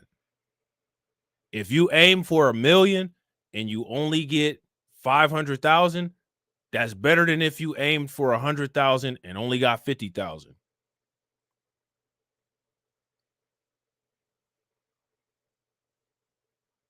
You know what I'm saying? If y'all agree, give me a thumbs up. If y'all disagree, give me a thumbs down. And thanks to our CHIPS and Science Act, the United States is investing more in research and development than ever before. Now, who owns these companies that's going to get this research and development grant? Let's start there. Oh, you can get a job sweeping the floor at one of those places. Who's getting that money? Let me ask you guys a question. What companies do we have that's doing research and development where we would even be able to be eligible to get some of this money? You guys remember, to the people that have been watching the channel for a minute before we flipped BLR4 into Reacts, do y'all remember when we used to talk about all of the money that Joe Biden and them was giving away for all of those green initiatives? Who owns those companies that's making the green, clean energy stuff? None of us have those companies. So who's going to be getting all? So all this outflow of money that Joe Biden is talking to is going into the hands of these legacy businesses like General Electric, like General Motors. And the racial wealth gap will never change. It's designed that way. You can get a job at these companies. You can get a job at NASA. You can get a job at SpaceX. But y'all don't own no SpaceX, which means that you won't be able to get those tens of hundreds of thousands of dollars that they got for those grants. But you could sweep the floor there. You could wear a white lab coat and act like a scientist at one of them spots. But Elon Musk is going to get all the money, and the racial wealth gap going to stay the same. One of the first steps in hammering away at that racial wealth gap is that we got to take over industries. We got to take over market share, and we got to lock it down like a pit bull. You know what I'm saying? During the pandemic, a shortage of semiconductors, chips, that drove up the price of everything from cell phones to automobiles. And by the way, these semiconductor companies like NVIDIA that we just talked about a couple days ago, that had a recent 122% increase in its share price. Who owns all those semiconductor manufacturers? Intel, places like that. You can get a job at one of them bad boys. You could work the assembly line at that bad boy. Yeah, job creation. But who's getting the grants to do the research and come out with the products? That's how they listen. This economy is a money laundering operation for WS.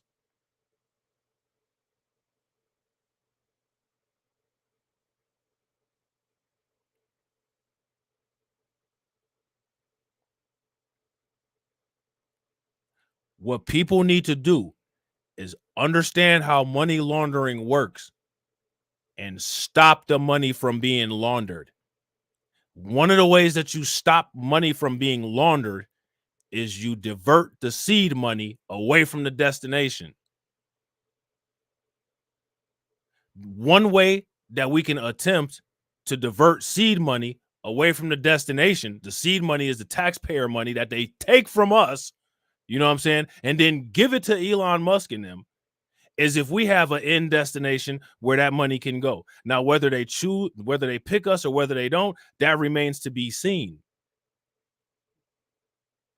But the least that we can do is have that kind of thing in place, because even if it's in place and they don't pick us, if we come up with superior products, the revenue that we earn from those superior products will eclipse whatever little grants that they would have for us anyway. Let me ask you guys this question. Where are the natural resources for the semiconductors? What places are those resources located? We invented those chips right here in America. Well, instead of having to import them, private companies are now investing billions of dollars to build new chip factories here in America, creating tens of thousands of jobs. Many of those jobs paying $100,000 a year and don't require a college degree. $100,000 and don't require a college degree. There's people out there working those kind of jobs now, and guess who they don't look like? And what happens if those jobs close down? You don't have no control over your destiny.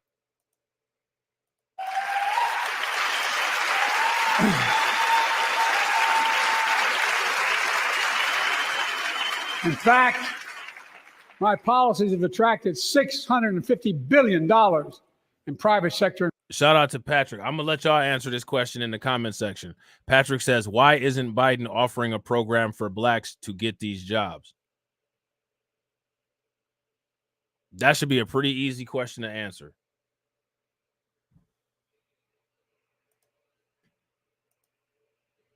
Investment in clean energy, advanced manufacturing, creating tens of thousands of jobs here in America.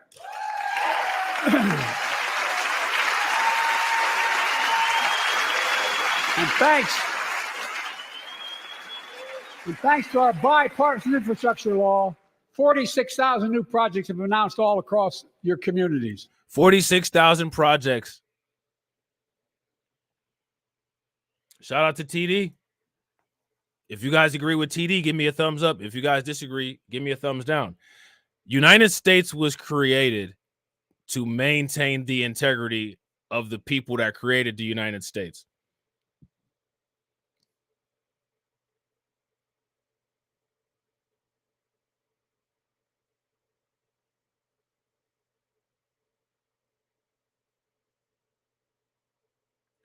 If United States was built to maintain the integrity of the people that created the United States, we're not the people that created the United States. We're the people that built the United States against our will. Those are two different groups of people.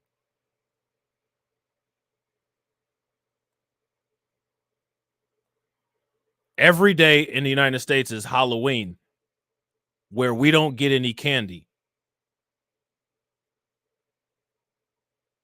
Every day in the United States is Christmas, where we get a piece of coal under the tree.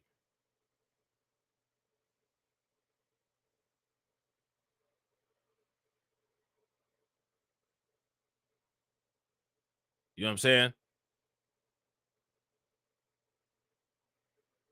That's the reality of it. Here's my thing. If we actually believe what we say, right? Why would the United States ever do anything that would improve our condition?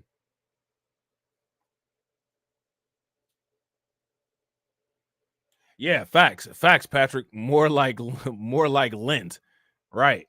Big facts.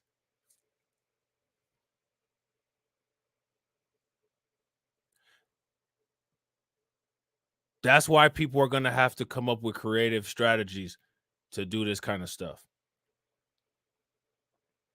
And those kind of things can they can be created, especially as much as people brag about our creative ability.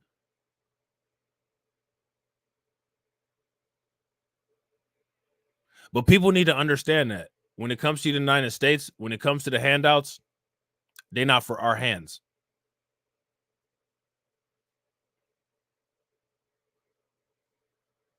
Now, if we change the power dynamic here, then we can change that. But people need to make a decision on what they want to do. Do people want to be comfortable in the way that things are, or do people want to change the power dynamic? I don't think that that's a question that many people have actually sat down and thought about. You know what I'm saying? Shout out to TD. TD said Biden's dumbass stay coughing after every sentence he speaks. He about to fall out any day now. Kamala for sure going to be the next president if Biden wins again. Psh, man, they need to make him do a well check. They need to make him do a well check. You know what I'm saying? So now here it says, because we've kept them in business, we've moved them along. More small businesses are open anytime in 50 years. Is Biden saying anything about white small businesses? No. Shout out to my man, RG Titan. What's good with it, bro? For them, they don't even call them handouts. Facts. They call them policies. They call them everything that they're actually called. Nobody else, when they vote for something and they get something from the person that they vote for nobody else do they call that a handout. But the people that actually got handouts, they're called hard workers. Hard work, American ingenuity. You know what I'm saying?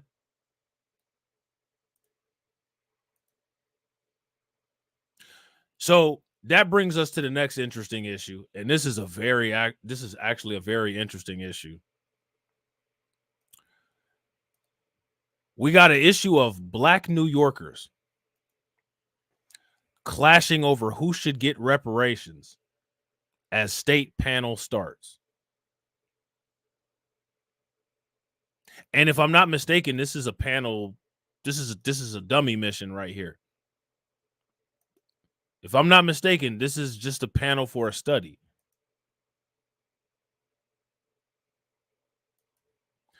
So now here it says Black New Yorkers already clashing over who should get reparations as state panel starts.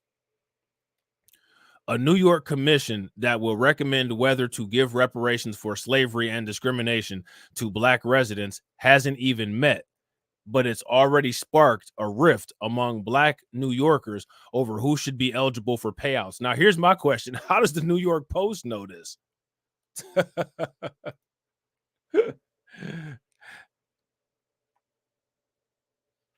Shout out to my man, Carlton Way. That's my man right there. Shout out to Carlton Way, man. Make sure y'all throw some flames in the chat for Carlton Way, man. Shout out to Carlton Way. Carlton Way be speaking facts. You know what I'm saying?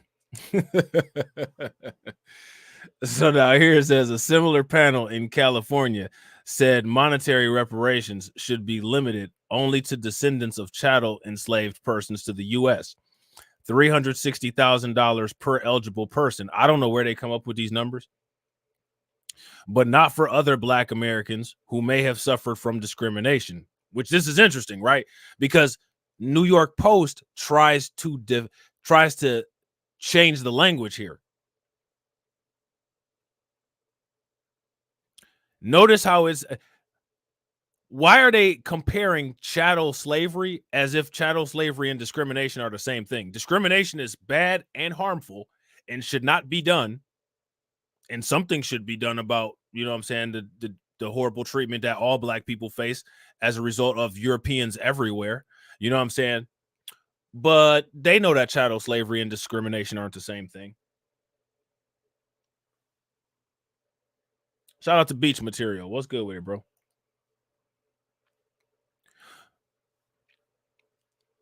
Even with that restriction, the price tag for the proposal has been estimated at an eye-watering $800 billion, which is nothing if you combine the migrant crisis in Ukraine and if you add Israel and Hamas to that. And all of those things are supposedly unpopular. But guess what? The United States government did them anyway. Shout out to my man We Lit. What's good with it, bro? They did them anyway. So now here it says, now I want y'all to pay very close attention. However, a huge segment of New York's Black residents are not descendants of U.S. slavery. In New York City alone, well over 500 people are Afro-Caribbean or Afro-immigrants, more than 25% of the Black population, census figures show. Which is funny, right? Because if that decreases the number, then I guess it decreases the outrageous cost of it. Well, you know what I'm saying? It costs to be the boss. And United States is the boss because of the free handouts and labor that these legacy adosos got. And that the legacy Europeans and artificial white people got when they came over here.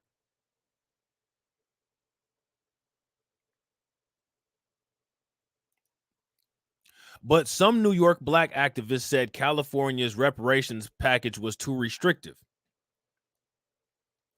Now, check this out. Bertha Lewis, head of the Brooklyn-based Black Institute, told the Post that reparations must be considered for all Black residents because they have suffered from decades of systemic racism resulting from slavery, even if they are not direct descendants of slaves. Now, here's my thing, right? I agree that all Black residents have suffered from decades of systemic racism resulting from slavery. However, they weren't descendants of slaves. This is two completely different things. These should not be the same thing.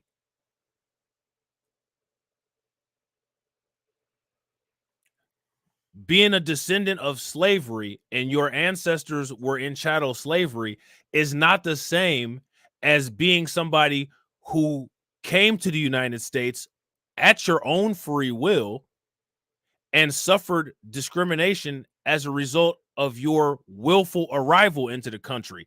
Now, again, they're definitely, that's not right, and that needs to be made right, but that shouldn't have anything to do with what we got going on.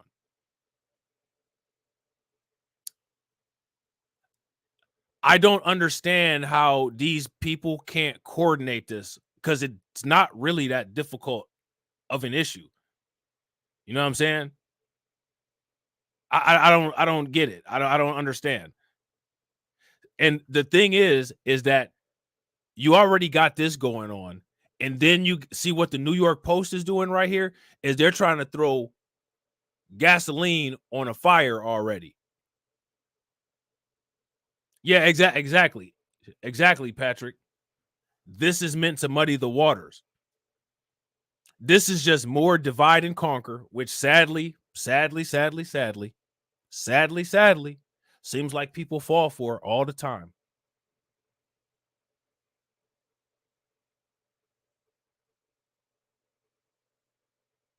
You know what I'm saying? Now, all you got to do is line up the circumstances, and I mean,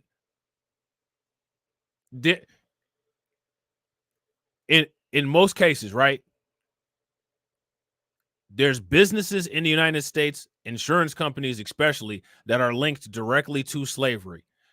Most foundational Black Americans can trace their slave-owning family back from their last name to a white family here in the United States. That's one of the things that Neely Fuller Jr. said. Neely Fuller Jr. said, if you're Black and you got the same last name as a white person, ask that white person about their family. Yeah, Neely Fuller Jr. said that. You know what I'm saying? So we can directly trace these things back to us, back to a person, back to a family, back to a location here in the United States. Now, see, a lot of these people that come from these other countries, they got colonial issues with different European countries, right? Some of them got issues with different countries. And then if they solve those issues, right, they still came to the United States at their own free will. Now, is them being discriminated against based on the color of their skin right? No, but it's not the same as a country being built on involuntary free labor that we can literally trace back to the perpetrators. You know what I'm saying? Like, it's very, I don't understand how this is really that complicated for a lot of these people. If I went to the Dominican Republic and I said Spain owed me reparations simply because they have some type of colorism issues where darker skinned Dominicans are discriminated against, you know what I'm saying, in some type of way against mestizos, then people would look at me like I was crazy because I'm not Dominican. I'm from the United States and I moved there. So I don't understand how on the other side, on the reciprocal end, they don't get it. Like, to me, this is a very simple thing to understand. That's like if I spilled coffee on myself and I sued McDonald's and I got $1 million because they didn't package the coffee correctly and I spilled it all over myself. And then somebody else that made some coffee at home was like, shit, I spilled coffee on myself too. McDonald's, come pay me. I need a little bit of, to cut out your lawsuit that you just got. That don't make no damn sense. You didn't go to McDonald's and you spilled Maxwell House on yourself. You know what I'm saying? And there was no packaging error that caused the spilling. You put it in the cup messed up at your own house.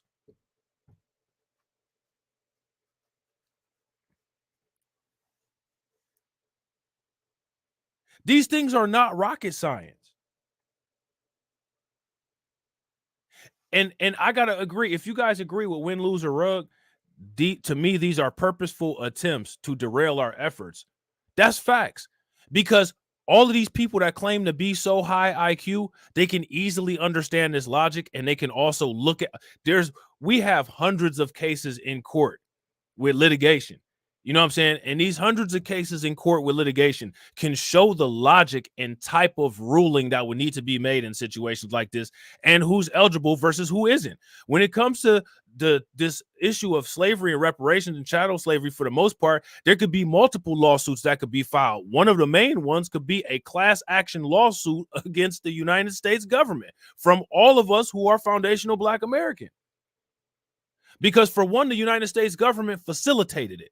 Then there's the individual damages that each of the little businesses caused. Then there's the proximate damage. Then there's the punitive damage. Then there's the recurring damages. It's all this kind of stuff. Any legal analyst could figure this out.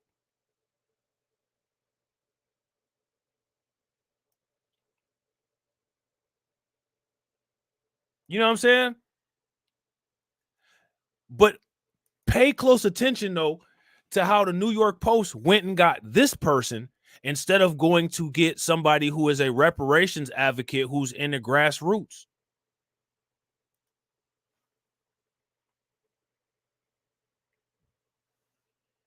Make it make sense. Shout out to Kirk. What's good with it, bro? So now here says Bertha Lewis, head of Brooklyn-based Black Institute, told the Post that reparations must be considered for all Black residents because they have suffered from decades of systemic racism resulting from slavery, even if they are not direct descendants of slaves. Listen, I'm gonna also show you something, right? Now, here goes the thing, right? If these people that are not foundational Black Americans want to say that the United States government owes them something, they have to show damages, right? We can show damages. Even in cases where we can show damages, they still sit up there and deny the claims, just like what they did in Tulsa.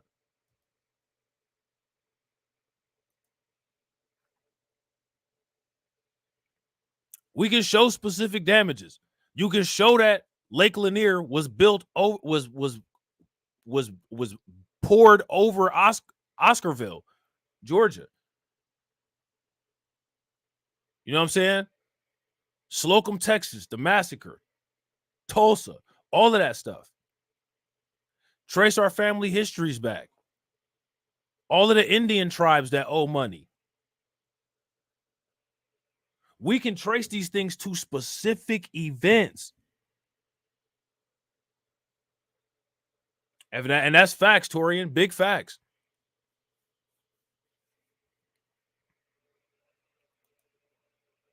Now, here's my thing. How would somebody who came to the United States from, and again, this is not to disrespect anybody that's non-FBA. This is just, this is just asking a question. How can you quantify and show monetary damages for chattel slavery directly to you, to any ancestor that you have here in the United States? How can you do that? Who is the ancestor? Who is the white business or white plantation or white family who caused the damage?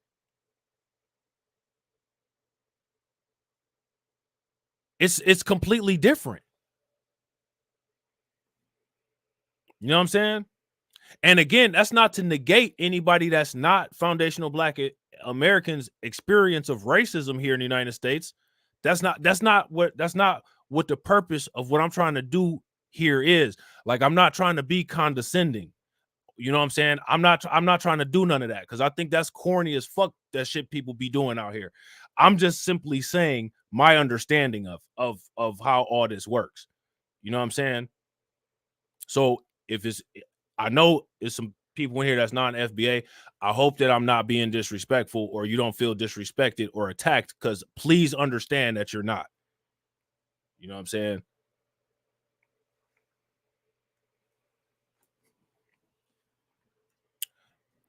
And to be honest, for real, this is some bogus ass shit. And what people really need to pay attention to is this is the white media doing this bullshit too. You know what I'm saying? Like, in a lot of these situations, because of the sentiment with how things are and how people are, the first thing that people will do is to just start flipping out and completely forget the fact that the New York Post is putting this article out here to derange internal politics and to cause beef between Black people, you know what I'm saying, Black Americans and non-FBA people. The New York Post is putting this out here on purpose for this shit. And a lot of times people buy into that shit. Don't fall for that shit. You know what I'm saying? Real quick, shout out to Kirk with the $4.99 super chat. Kurt said they had insurance policies on our ancestors. We literally got receipts. Facts. Big facts, bro. Big facts. Lloyd's of London and all that shit. Yeah, we don't do that diaspora war shit over here. Ain't no hairline forensics over here. You know what I'm saying? We ain't doing no hairline forensics over here. You know what I'm saying? So now here it says that's a false narrative. Lewis said, I don't give a F what California did. So, you know what I'm saying? You got to question this person's professionalism, swearing in the interview. You know what I'm saying? You can't just say only descendants of slaves from the South. Black people face effects of slavery discrimination simply because they're Black. But our reparations claim is not for discrimination. The reparations claim is for slavery reparations. What's this person talking about?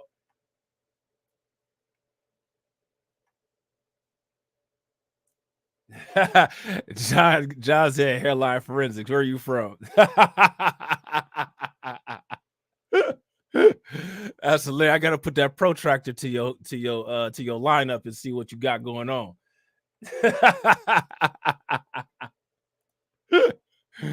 Oh man. So now here it says, she said in many cases it will be extremely hard to document proof of ties to slavery given the scant records at the time. That's not, where do these people think we got our last names from? Like, this shit this is crazy. Where do they think we got our last names from?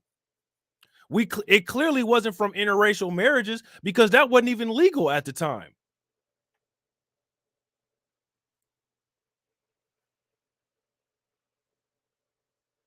Shout out to AV. He said, I'm bald. So now here it says, if you're going to talk about reparations, you have to talk about discrimination that has gone on for a long time against Black people in a white American system, Lewis said. Okay, so even if you say a white American system, what that got to do with somebody that's not from America? You know what I'm saying? So, like, if you came over here from some other country, how does that got to, they just said in their own explanation, has gone on against Black people in the white American system. So if you're coming from another country, like if you're coming from Madagascar to the United States, the date that you came to the United States, that you chose to come to the United States, that's when you start dealing with American racism. I mean, of course, you know, there's the American military intervention and all that stuff that goes on, but that's a different issue. That don't have nothing to do with slavery reparations.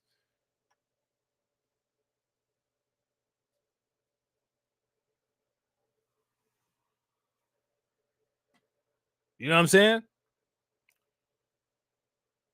Like, that's wild, man.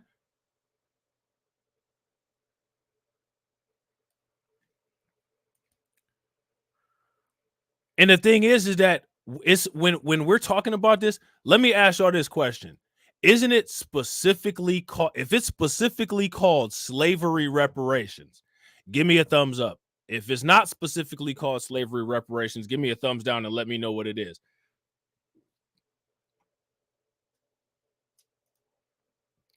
Right. And I gotta agree, Patrick. It has to be lineage, not race, or it's DOA. And also the thing is with the lineage helps you prove the case by being able to trace it back to the family business or plantation that was utilizing your ancestors for chattel slavery.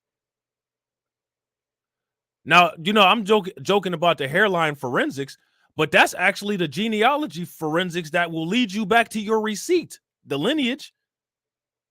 Because 9 times out of 10, you probably share an ancestor with one of the people on the damn plantation.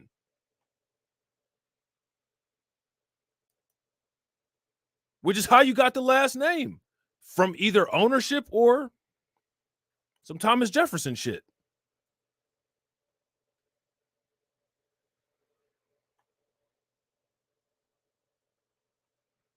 And I got to agree with Black Coffee, Black First Coffee, false equivalence, facts, big facts. And this right here is the kind of stuff that we up against, that we got to fight. Shout out to Mr. King. What's good with it, Mr. King? So now it says if you're going to talk about reparations, you have to talk about discrimination that has gone on for a long time against Black people in the white American system. No, that's why our reparations are called slavery reparations, because it's unpaid labor that our ancestors here in the United States that were kidnapped here in the United States or brought over from Africa worked for and were never compensated for. People who are non-foundational Black American were not part of that involuntary workforce.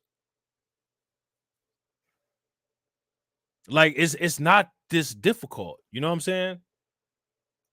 And again, I'm not trying to say that to be condescending or, you know what I'm saying, like, and none of that, divisive or none of that. Like, that shit's just facts.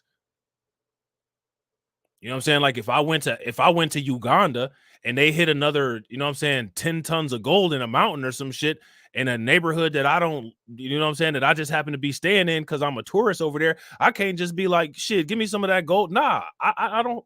That's not mine. I don't understand. You know what I'm saying? But you also got to realize that a lot of these people are being manipulated by people like New York Post. They being manipulated by people like Fox News. They got a vested interest in trying to interfere with what we got going on. You know what I'm saying? So now here it says, but others disagreed, saying that any Black people who moved to the U.S. for better opportunities have no right to reparations for slavery in this country.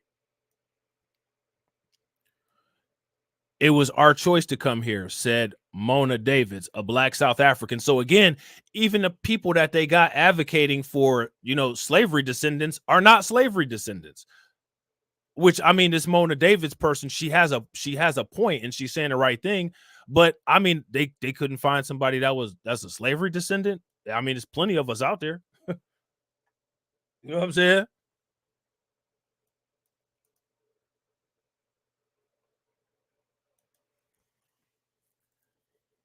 So now Mona Davis, who is keeping it a buck here, she said it was our choice to come here, said Mona Davis, a Black South African who moved to New York as a child. And as a Black South African, if you ask me, I would support her in her fight against the Netherlands for the damages that they face in the apartheid system. Elon Musk needs to come up off some of that money. You know what I'm saying? Shout out to Kirk Alden. Kirk said, understanding lineage is easy. My wife is from MDG and she understands it since she got here. People who piggyback our reparations are disingenuous. Facts. I agree 100%. 100%. If you guys agree with Kirk, give me a thumbs up. If y'all disagree, give me a thumbs down. And I've been forgetting to tell everybody to show some love with the flames and radiation emoji for the super chats. Make sure y'all do that.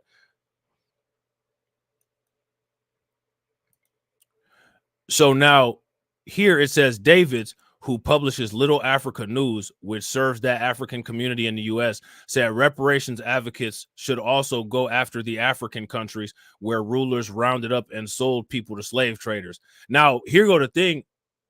A lot of those were tribes and not countries. The Europeans came and made the countries as what they are today. Europeans created Nigeria with the name and all that. Like, they didn't, like, those aren't the same people. You know what I'm saying? Based on the lines that they got. So how now see, they messed that up on their own.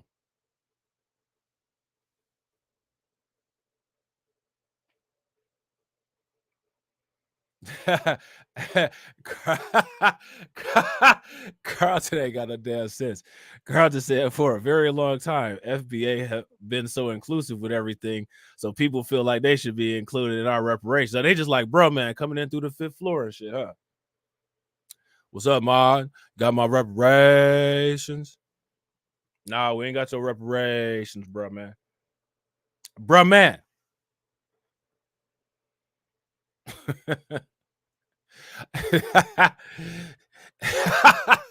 y'all ever see that episode of Martin? Bruh, man, you a foundational Black American, bruh, man? Nah, man, I'm not.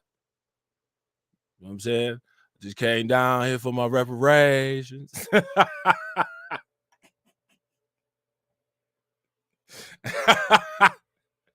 Carson ain't got no goddamn sense.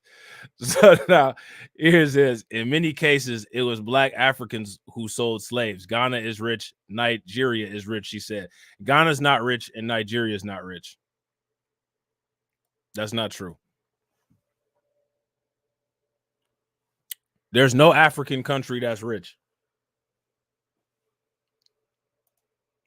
Governor Kathy Hochul and legislative, and that's actually that's extremely disingenuous for them to sit up there and say that these countries are rich. Governor Kathy Hochul and legislative leaders recently appointed 9 members to the Community Commission on Reparations Remedies. Hochul won a close election for governor in 2022 thanks to overwhelming support from Black voters, which again, she didn't even do anything when those people got deleted at that Tops in Buffalo. And people should remember that. You know what I'm saying? The commission was formed through a law approved in December of 2023 and is tasked with examining the horrific legacy of slavery, subsequent discrimination against Black people, and the impact that it has to this day. Well, we know one of the big impacts that it has to this day is the racial wealth gap. I mean, it's very simple.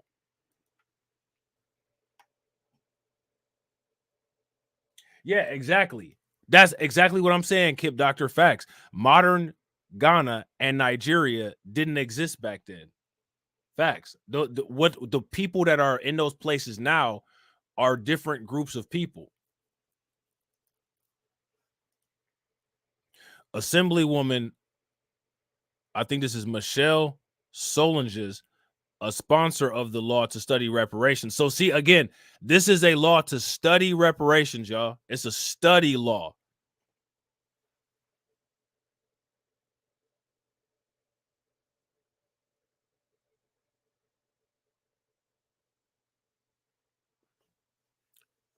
It's a study law.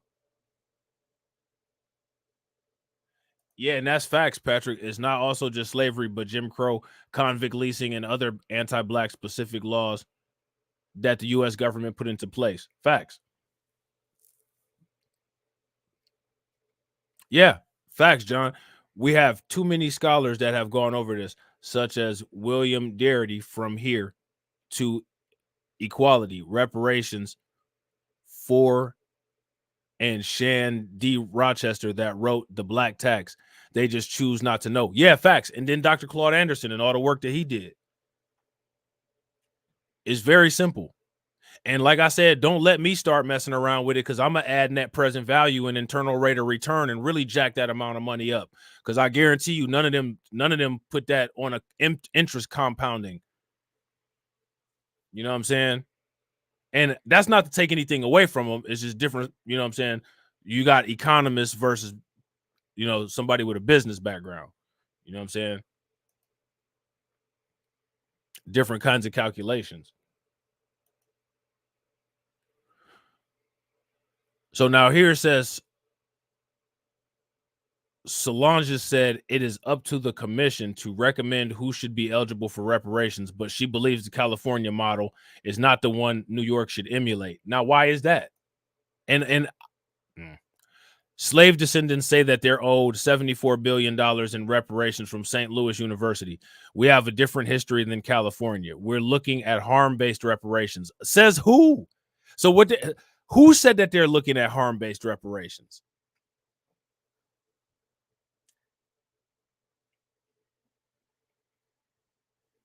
So as you guys can see, what they got going on here in New York, or not here in New York, but what they got going on in New York is already a hot mess. They don't know what the hell's going on. And it's like this on purpose. This is purposeful sabotaging that you guys are witnessing here. You know what I'm saying?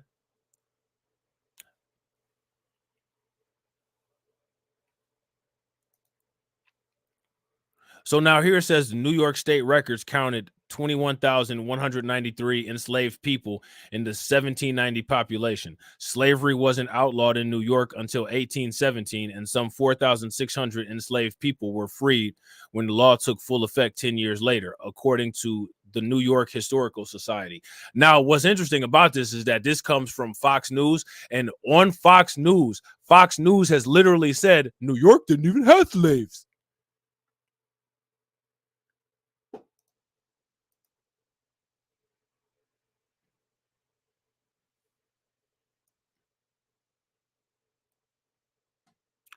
On Fox News, they literally said New York don't even have slaves. Solange has mentioned systemic racism such as discrimination and segregation in housing that impacts Black residents even today. That needs to be studied. So they just adding a whole bunch of stuff in that is not anything that anybody said needs to be put in. So this Solange's person, whoever this individual may be, is literally up here actually actively live action in 4K deranging internal politics. You know what I'm saying? And real quick, shout out to everybody watching. I appreciate each and every one of you guys. If you all have not smashed the like button yet, wherever you're watching from, please take a moment, smash that like button. Also, if you guys have not hit the bell, please take a moment, hit the bell, and also please share the stream to your social media. We got 58 people watching and we got 83 likes. If we could get the likes to 100, that would be wonderful.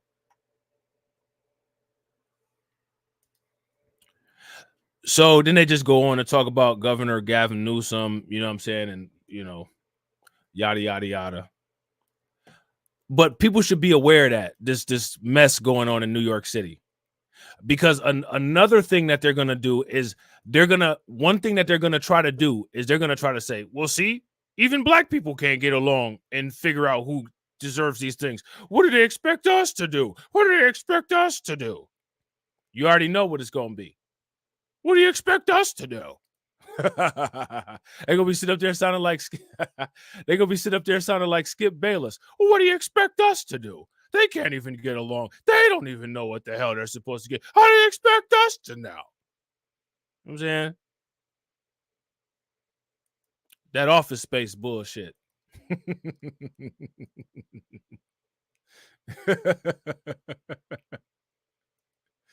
Oh man. That's what they're gonna do. That's exactly what they're gonna do. Y'all know that's what they're gonna do. Well, what do you expect us to know? Let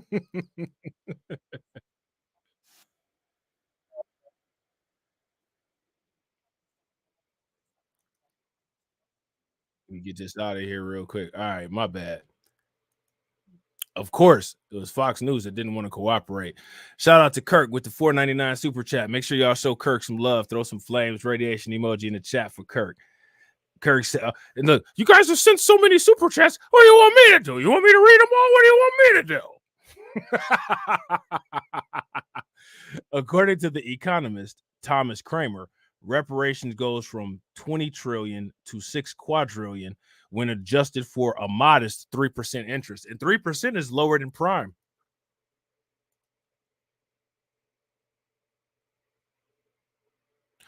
I forgot to read this. I forgot to read this one article right here about London Stock Exchange accepting Bitcoin this morning in that stream that I did about crypto. I just realized that. So the border crisis is now about to be at the suburban borders. You know what I'm saying? Border crisis comes to the suburbs. You know them soccer moms ain't gonna be happy about that. Now, Joy Reid and them sitting up here making fun of people in Virginia for caring about immigration. Why you guys think that is? Look, conflict of interest there. Increasingly, from the Tea Party on, they're voting on race. They're voting on this idea of an invasion of brown people over the border. The idea that they can't get whatever job they want. A black person got it, therefore drive all the blacks out of the colleges. No, I want you guys to pay very close attention. Do you guys see how Joy Reid is trying to conflate issues? We're talking about black people and quote unquote brown people like they're the same people, and they're not. You guys see that, right? Y'all see Joy Reid doing that.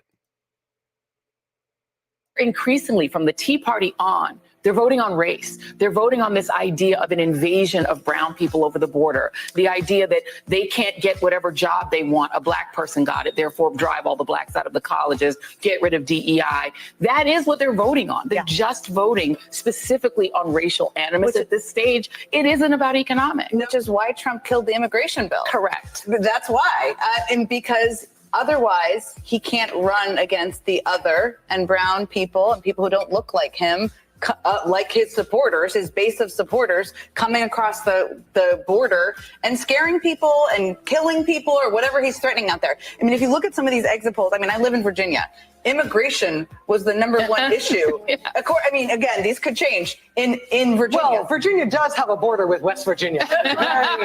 Very contested area. Build a wall. Like, what? I mean, when I was in New Hampshire, people were talking about the northern border as a threat because Trump has indoctrinated people with this fear of people who do not like. The northern border is a threat, and I don't know if anybody is aware. I've done content on it.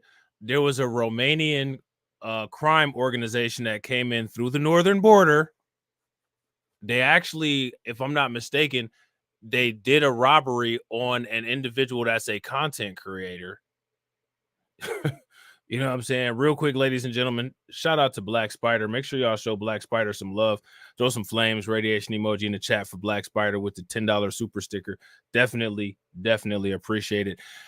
Jen Psaki needs to not hit that weed pen before she does her airtime. You know what I'm saying? Just a thought. So now here it says, in his first days in office, President Joe Biden stopped building the border wall, ended the Remain in Mexico program that kept alleged asylum seekers out until they had proven their case, and started mass releasing people caught illegally entering the U.S. He also perverted the purpose of immigration parole to bring tens of thousands more aliens in every month. And if you guys haven't seen the last live stream that I did on this channel, we actually talked about that. And if you haven't seen TD Hip Hop Media or TD Media Group's most recent live stream, he talked about that as well. Despite his attempt to downplay the problem and shrink responsibility in Thursday's State of the Union, these policies have led directly to our current border crisis. All right. Since Biden took office in 2021, the U.S. has let in around as many inadmissible, unvetted aliens as the entire population of El Salvador. How many people knew that? That's a lot of people.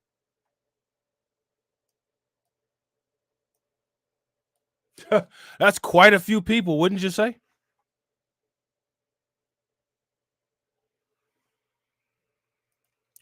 In fiscal year 2023 alone, Border Patrol caught 15,267 people at the border who had committed who had criminal convictions. These would almost be all of the convictions in U.S. courts, since we don't have access to most countries' criminal courts. But how many criminals are among the 600,000 or more gotaways that sneak through every year or have been released or paroled because their criminal records were unknown to U.S. officials? Listen, if your record is unknown, you should be treated like you have a horrible record. Would you guys agree? The safest thing to do is, if you don't know what somebody's record is, treat them like they have a horrible record.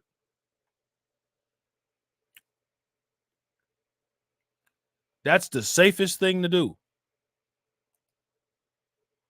If you're in a situation where there's germs all over the place, you are supposed to act like everything is contaminated.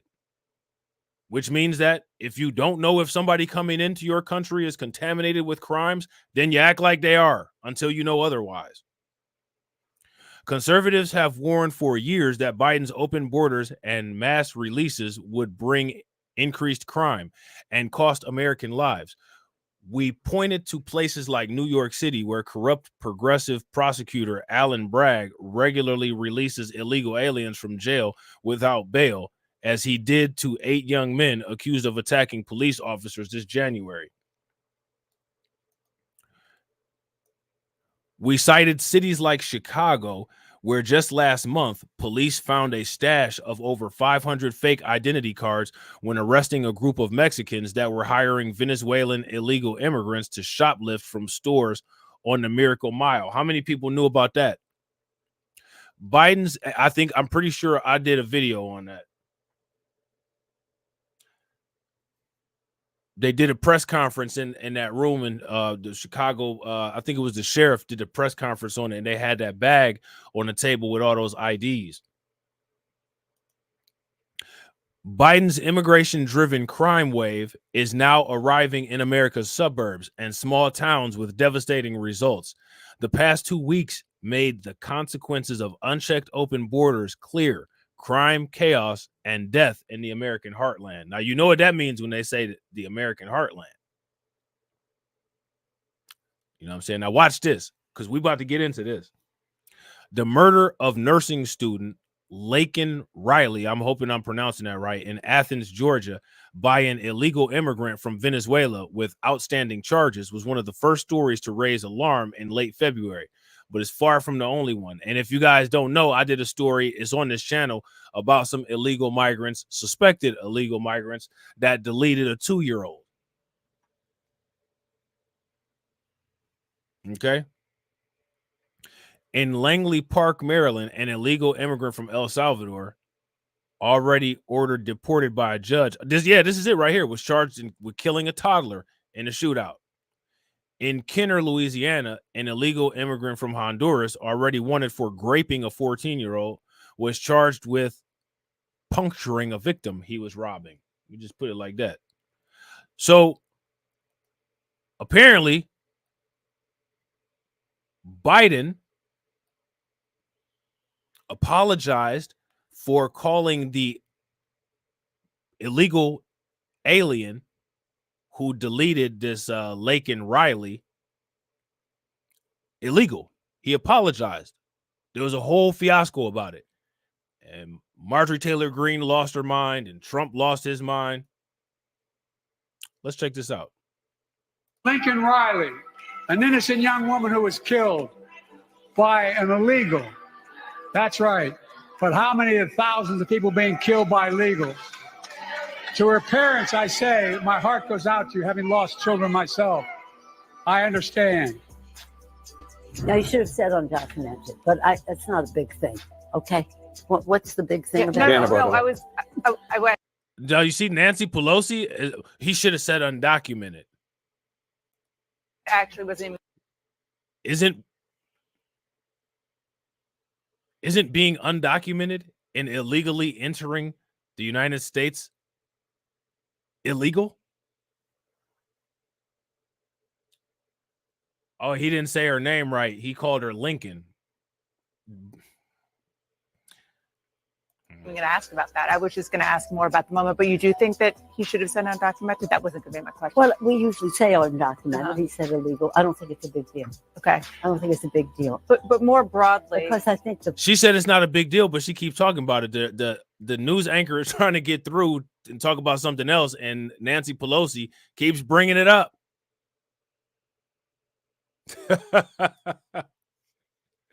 The news anchor is trying to get through it, and Nancy Pelosi just keeps bringing it up. Well, we usually say undocumented. He said illegal. I don't think it's a big deal. Okay. I don't think it's a big deal. But more broadly, because I think his focus was on the sympathy for the family. Yeah. It's a terrible tragedy. That was going to be the basis of my question about it, which is, as you well know, maybe you didn't know about the buttons. There's been a lot of talk, a lot of news about this young woman who was a student at the University of Georgia, and she died, and apparently was an undocumented immigrant. See? Yeah. So now here it says in Campbell County, Virginia, an illegal alien from Venezuela was charged for a sexual assault on a minor. In Provo, Utah, a Guatemalan illegal alien working with a fake social security card was arrested on charges of raping an 11-year-old girl. The litany of violence belies the claims that illegal immigrants commit fewer crimes than American citizens. But again, my question is, how will they know this if they don't keep track of the crime statistics? Because you guys remember, at least in New York, the sanctuary city, they said that they don't keep track of the crime statistics.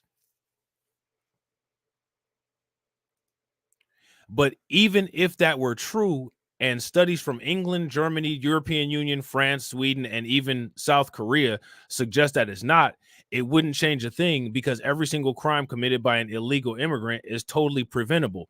Indeed, all crimes above were only possible because of open border policies that allowed the perpetrators to enter or remain in the United States illegally. Rather than change their tune, however, the Biden administration continues to evade responsibility and pass the risk to everyday Americans. The result, not only a mounting toll of victims, but little towns across America that are struggling to balance their budgets and provide public resources to their own people because they are being overwhelmed by illegal immigrants. And this is one of the reasons why, because now it's hitting the people that they care about. Now it's hitting those little suburban families and soccer moms and little delicate damsels in distress. Now it's a problem. Now it's a problem.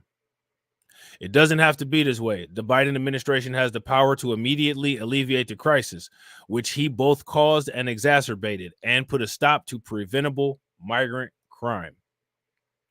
First, Biden should immediately end his lawless abuse of immigration parole. He has misused his limited power, conceived as an exception to allow in only a few people a year to bring in 36,000 people a month from Cuba, Haiti, Nicaragua, and Venezuela, and tens of thousands more from Afghanistan, Ukraine, and other countries around the world. All right. So there's that. That's a little snapshot of what's going on. You know what I'm saying? So now, you know, a lot of these politicians are upset with Joe Biden because Joe Biden mispronounced Lincoln Riley's name, and because Joe Biden offended people by calling Lincoln Riley's killer an illegal. Me personally, I don't think that anybody should really be giving a shit what somebody called the killer. And honestly, I think that calling the killer an illegal, the killer probably deserved more harsh things said about that individual than that. But these are the things that, you know, Biden and them prioritize. You know what I'm saying? I wouldn't be happy if I was Lake and Riley's family either. I'd be pretty upset. You know what I'm saying? I'd be pretty upset.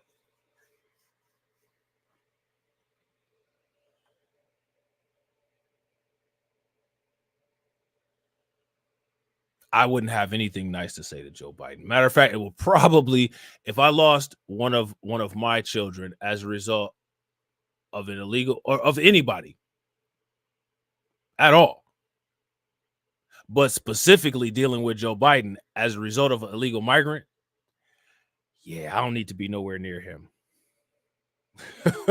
You know what I'm saying? I don't need to be nowhere near that. That's a bad situation waiting to happen. So, you know, Trump was on it. You know, Magatron was on it. Hold on real quick. Let me stop that. Trump rips Biden for botching Laken Riley's name and apologizing for calling alleged killer an illegal after meeting her family.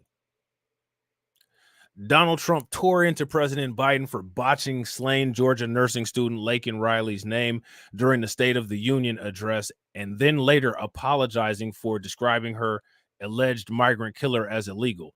Trump had just met with Riley's family at a rally in Rome outside of Atlanta Saturday night when he took to the stage and laid into the president over his border policies in his first campaign event after his major Super Tuesday primary victories. Trump's campaign handed out posters with Riley's face and the phrases, "Remember our angels," and "Say her name" on them, ABC News reported. Now, you guys remember that little black girl that got beat up by those Mexicans in Chicago? The GOP ain't passing out no shirts with her picture on it. Just remember that. He got Laken's name wrong. He called it Lincoln, mixing her up with the football coach, Trump said, referencing University of Southern California football coach Lincoln Michael Riley. I didn't even know that. Hold on real quick. My bad, y'all. See, I can't stand the New York Post because this the weird stuff that the New York Post does. Like the article just disappeared. So there's that, I guess. That's the end of that one. You know what I'm saying? So they call this anti-migrant rhetoric, right? But I'm going to read this article to y'all, and I'm going to let y'all decide if you guys feel that this is anti-migrant rhetoric or not. They say that Trump escalates anti-migrant rhetoric ahead of Biden matchup. Now, we know, according to the Democrats, if you call somebody an illegal, they call that anti-migrant rhetoric. Clearly, the way Nancy Pelosi was all over Joe Biden about it. You know what I'm saying? Which is crazy. They're more concerned about classifying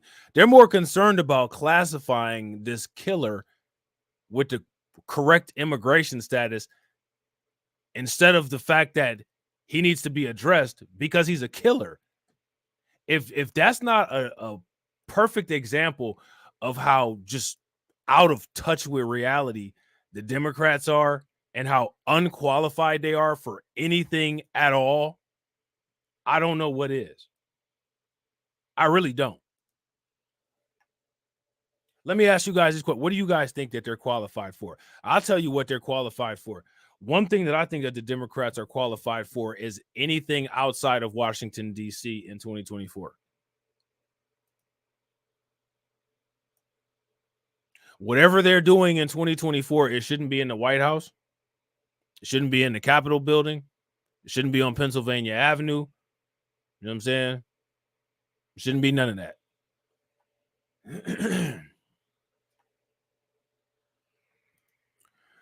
So now here it says former President Trump is turning to familiar terrain as he gears up for the general election campaign against President Biden, escalating his attacks on migrants coming into the country and warning of calamitous consequences at the border if Biden is reelected. I mean, we're already dealing with those kind of consequences, aren't we? If you guys feel that we're already dealing with calamity at the border, give me a thumbs up. If you guys don't feel that way, then give me a thumbs down. Trump has for years used incendiary rhetoric about immigrants to fire up his base, but in recent weeks, he has turned up the insensitivity even more, warning about migrant crime and making dubious claims about migrants speaking languages nobody has ever heard of. That's crazy, man. Several recent polls have shown immigration at or near the top of the list of concerns for voters as they weigh their choices in November. Trump has been eager to make migration central to the general election debate, visiting the U.S.-Mexico border on the same day as Biden did last month. The more people learn about this issue, the more they get pissed off, said Ford O'Connell, a Republican strategist. Regardless of the verbiage being used, it drives home the point that Biden is not putting Americans first, he added. Trump has made inflammatory statements about immigration dating back to his 2016 campaign launch, when he ran on the idea of building a wall along the southern border and suggested Mexico was sending rapists and criminals across the border into the United States. I mean, let me ask you guys a question. Has that kind of turned out to be true? Not saying that everybody that comes across the border qualifies as that, but too many have.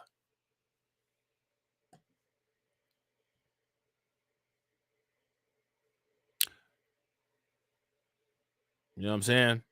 Too many have. So now it says he has not shied away from that type of rhetoric in the years since, and he once again is leaning into provocative language. Now, here's the problem. If these kind of things are actually going on, why is it that we're not able to talk about them? Why is it that there's some type of stigma about talking about these kind of things? If this is what's going on, why can't these things be discussed? What's the problem?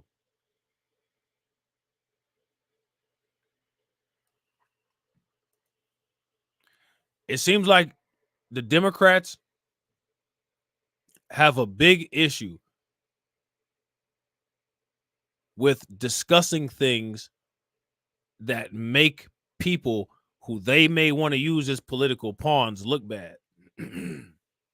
Except for black people. You know what I'm saying? They use black people for political pawns and then to go right along with some right-wing nonsense. But when it comes to anybody else, they're real protective of how they're talked about. Trump drew comparisons to them German leaders when he said in December that immigrants were, quote unquote, poisoning the blood of the country. Almost every Trump speech now features a riff about migrant crime, a category Trump tells supporters he has branded himself to refer to violence by those who came into the country illegally. He has repeatedly referenced a viral incident from early February in which migrants were recorded brawling with police officers in Times Square, and the death last month of Georgia college student Laken Riley, who authorities say was deleted by a Venezuelan man who entered the country illegally in 2022, has become another flashpoint in the debate over border security. During a February speech at the Conservative Political Action Conference, Trump tested out what has become a common talking point, that migrants are speaking unknown languages. I'm not trying to, you know what I'm saying? I'm not trying to make anybody feel bad or anything. I don't know why that's hilarious, talking about migrants speaking unknown languages. Have you guys ever heard of any migrants speaking unknown languages? I don't know anything about that. I don't know nothing about that. Trump said that this happening. You know what I'm saying? I don't know nothing about no migrants speaking no unknown languages. I ain't heard that one yet. Y'all seen any unidentified languages? Heard anything about any heard anything about any unidentified languages? Anybody familiar with any of this? We have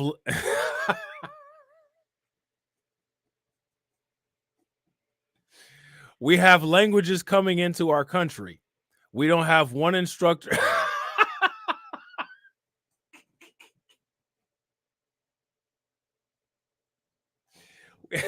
We have languages coming into our country. We don't have one instructor. in our entire nation that can speak that language. Man, what is Trump talking about, man?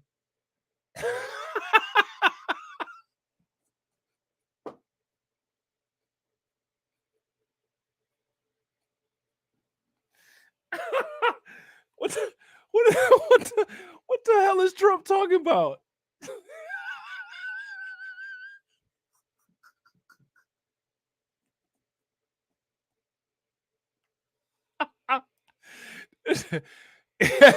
Oh, hold up, man. Let me make sure I'm reading this right.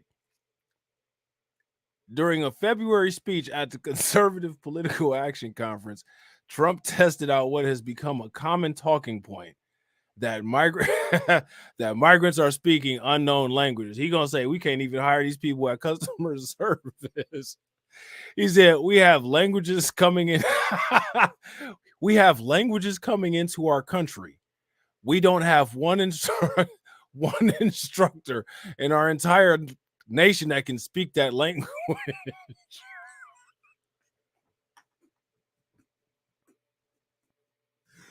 Man, Trump a wild dude, man. Trump told a crowd of supporters, these are these are the languages. It's the craziest thing. Everything is the craziest thing. It's the craziest thing. They have languages that nobody.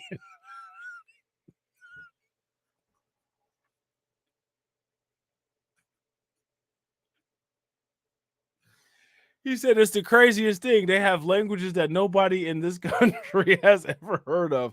It's a very horrible thing. Yo, man, Trump, wow, man.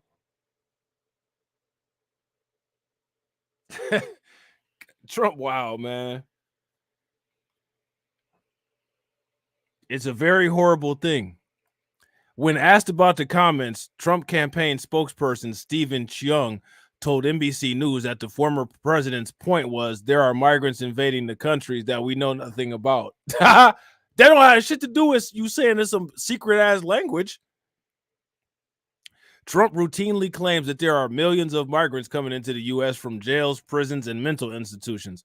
During a conversation with Fox News host Sean Hannity last week, the two men agreed that the surge in migration could lead to a quote-unquote big attack at some point.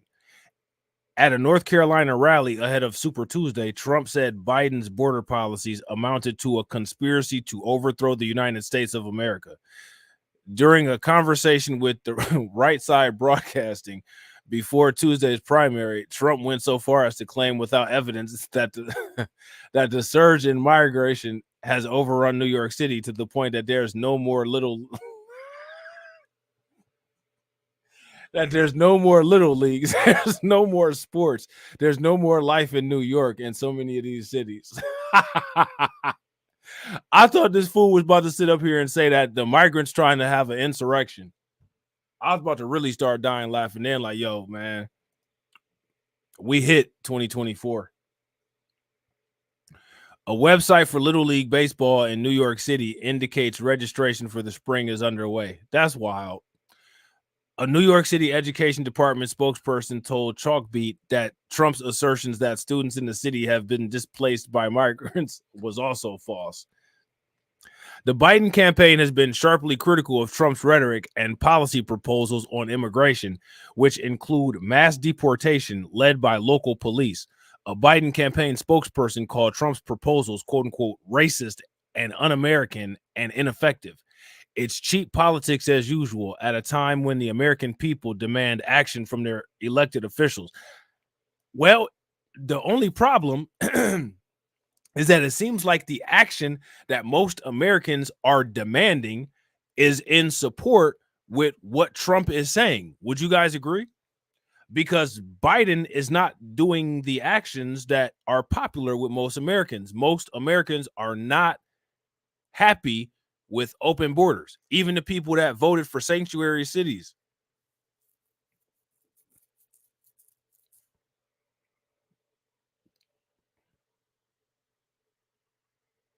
You know what I'm saying?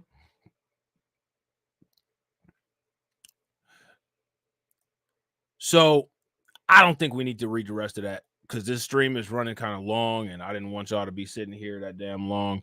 I do want to go over this real quick and then we'll be out of here.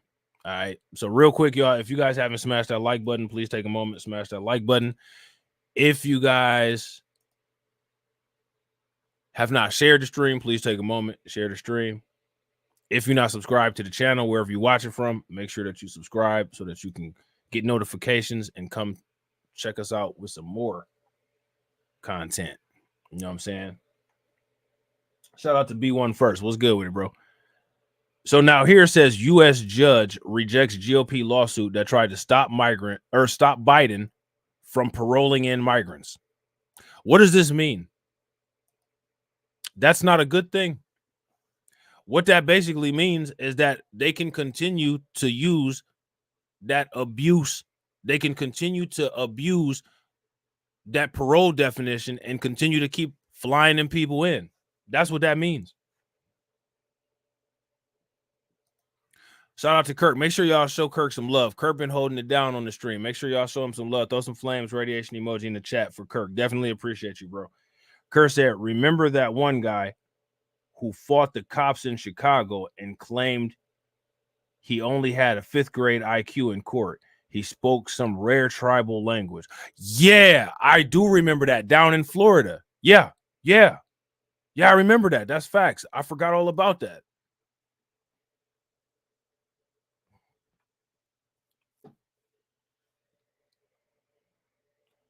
Yeah, you know, Ron DeSantis probably sent him something about that. Here, read this.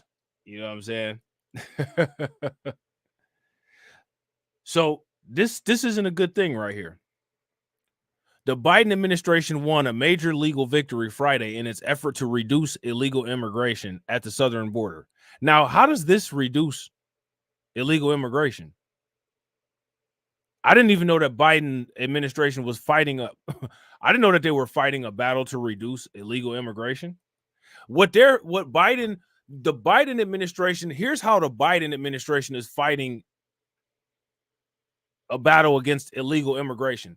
They're fighting to make it so that any way that you enter the country qualifies as legal entry. That's the Biden battle against illegal entry, is to make no form of entry illegal. That's how they're fighting that battle. Would you guys agree? If you guys agree with that, give me a thumbs up. If y'all disagree, give me a thumbs down. And real quick, shout out to Win Loser Rug with the $10 super chat. Definitely appreciate it. Make sure y'all show Win Loser Rug some love. Throw some flames, radiation emoji in the chat for Win Loser Rug. Definitely appreciate you, bro. That's the way that anything that's illegal, Biden is trying to make that legal. That's his way of fighting illegal immigration. Well, shit, we just make it where you can come in anyway. You know what I'm saying? Shout out to Al McCown. What's good with it, bro? So now, apparently, Biden is fighting this battle that we didn't know he was fighting. The Biden administration won a major legal victory Friday in its effort to reduce illegal immigration at the southern border when a federal judge in Texas ruled the government may continue a program that accepts 360,000 migrants a year from Venezuela, Cuba, Nicaragua, and Haiti. Yeah, sounds like he's really trying to reduce it, doesn't it? The U.S. District Judge Drew Tipton, who has ruled against other Biden administration immigration policies, said Republican opponents of the program, known as parole for those countries, failed to prove their states were being harmed by it. The parole expansion is a key part of look at this. The parole expansion is a key part of President Biden's border policy at a time of surging crossings and re-election campaign where immigration and border policies are front and center. So listen, this is what Biden's going to do. What Biden's going to do is going to make it where any way that you come into the United States is legal, which means that no entry into the country will be illegal. And then he'll say, look, my administration brought illegal immigration down to zero. That's the plan.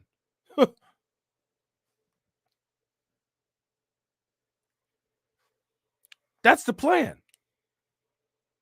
Make it make sense.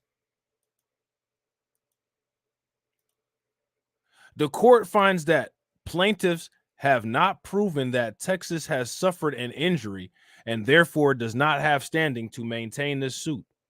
Tipton, a Trump appointee in the Southern District of Texas, wrote in a 31-page ruling dismissing the case. The decision preserves a Biden administration policy that officials credit for reducing overcrowding at the southern border. That's because instead of people at the southern border, they just flying them in.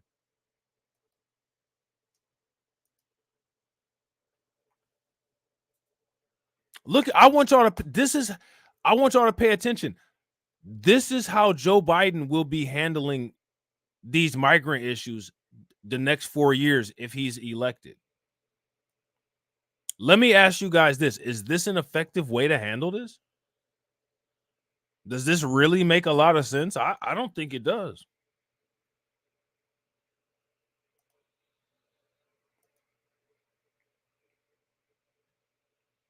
I don't think this makes a lot of sense. I don't think this solves any of the issues. As a matter of fact, I think that this compiles onto the issues. You know what I'm saying? So now here it says unauthorized crossings by Cubans, Nicaraguans, and Haitians have plunged since officials launched the policy in January of 2023. That's because they flying them in. So they're not at the southern border. Of course, they're not crossing the damn border. The policy requires migrants to have a U.S. sponsor, undergo background checks, and arrive in the United States legally at airports, where officials will admit them using emergency authority known as parole. White House spokesman Angelo Hernandez welcomed Tipton's ruling, I bet, and said it shows the Biden administration's policies are working. How? How does that show that the Biden administration's policies are working?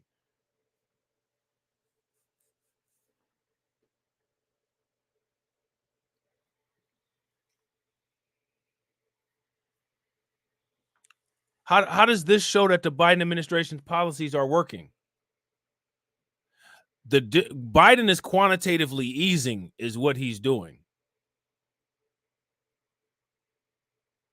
Would you guys agree? What Joe Biden is doing with these policies is he's playing games with the numbers. Like all he's doing is shuffling categorizations, changing definitions, and none of this stuff is actually making a legitimate change. None of this stuff is making a legitimate change. All he's doing is playing games.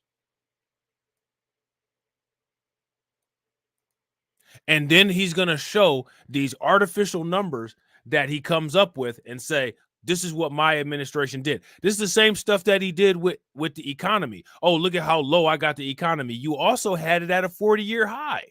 What are you talking about? You know what I'm saying? So now here it says the district court's decision is based on the success of this program. Hernandez said in an email, the Biden-Harris administration remains committed to expanding lawful pathways to the United States while delivering consequences to those who do not avail themselves of these processes and have no legal basis to remain in the United States. Texas and 20 other states had argued that the Biden administration unlawfully expanded the authority without consulting Congress or considering the impact on U.S. states that absorbed the newcomers. Texas Republican Attorney General Ken Paxton, who filed the multi-state lawsuit against the parole program for the 4 countries in January of 2023, had no immediate comment on Friday. This is the result we were hoping for, Karen Tumlin, founder and director of the Los Angeles-based nonprofit Justice Action Center, said in a phone interview, adding that the program had helped thousands of migrants fleeing danger and poverty seek permission to enter the United States legally and find work. I wonder who the danger and poverty was. Was the danger bounty hunters that was trying to find them and put them back in the jails where they was at? You got to ask. It's a huge victory for the Biden administration, she said. We would want them to do more of this. It isn't just Cubans, Haitians, Nicaraguans, and Venezuelans who need these kind of pathways. So they want to open up these kind of pathways to more people than Haitians, Cubans, Nicaraguans, and Venezuelans. Biden administration officials said they created the programs because large numbers of migrants from those countries were crossing illegally. They have been difficult to deport because of tense U.S. relationships with the authoritarian regimes of Cuba, Nicaragua, and Venezuela, and violence in Haiti. And eventually, we're going to be talking about the violence that's going on in Haiti. How many people have been paying attention to what's going on in Haiti? Hopefully, I'll be able to get a stream up about that pretty soon. Biden administration officials said they created the program because large numbers of migrants from those countries were crossing illegally. They have been difficult to deport because of tense U.S. relations with the authoritarian regimes. The program began with Venezuela in late 2022 and expanded to the other countries. Unlawful border crossings by people from Haiti, Cuba, and Nicaragua declined significantly since the program launched, according to Customs and Border Protection statistics. Attempted crossings by Venezuelans have varied, dropping in some months and raising sharply in others. The Biden administration has said that parole created an orderly way for migrants to apply for asylum because they had sponsors willing to resettle them, ensured that cities and towns were prepared to absorb them. Migrants' travels are also safer, officials said, allowing them to use U.S. airports and skip dangerous treks through Central American jungles and cities in Mexico. So again, this is the program that's flying these people in.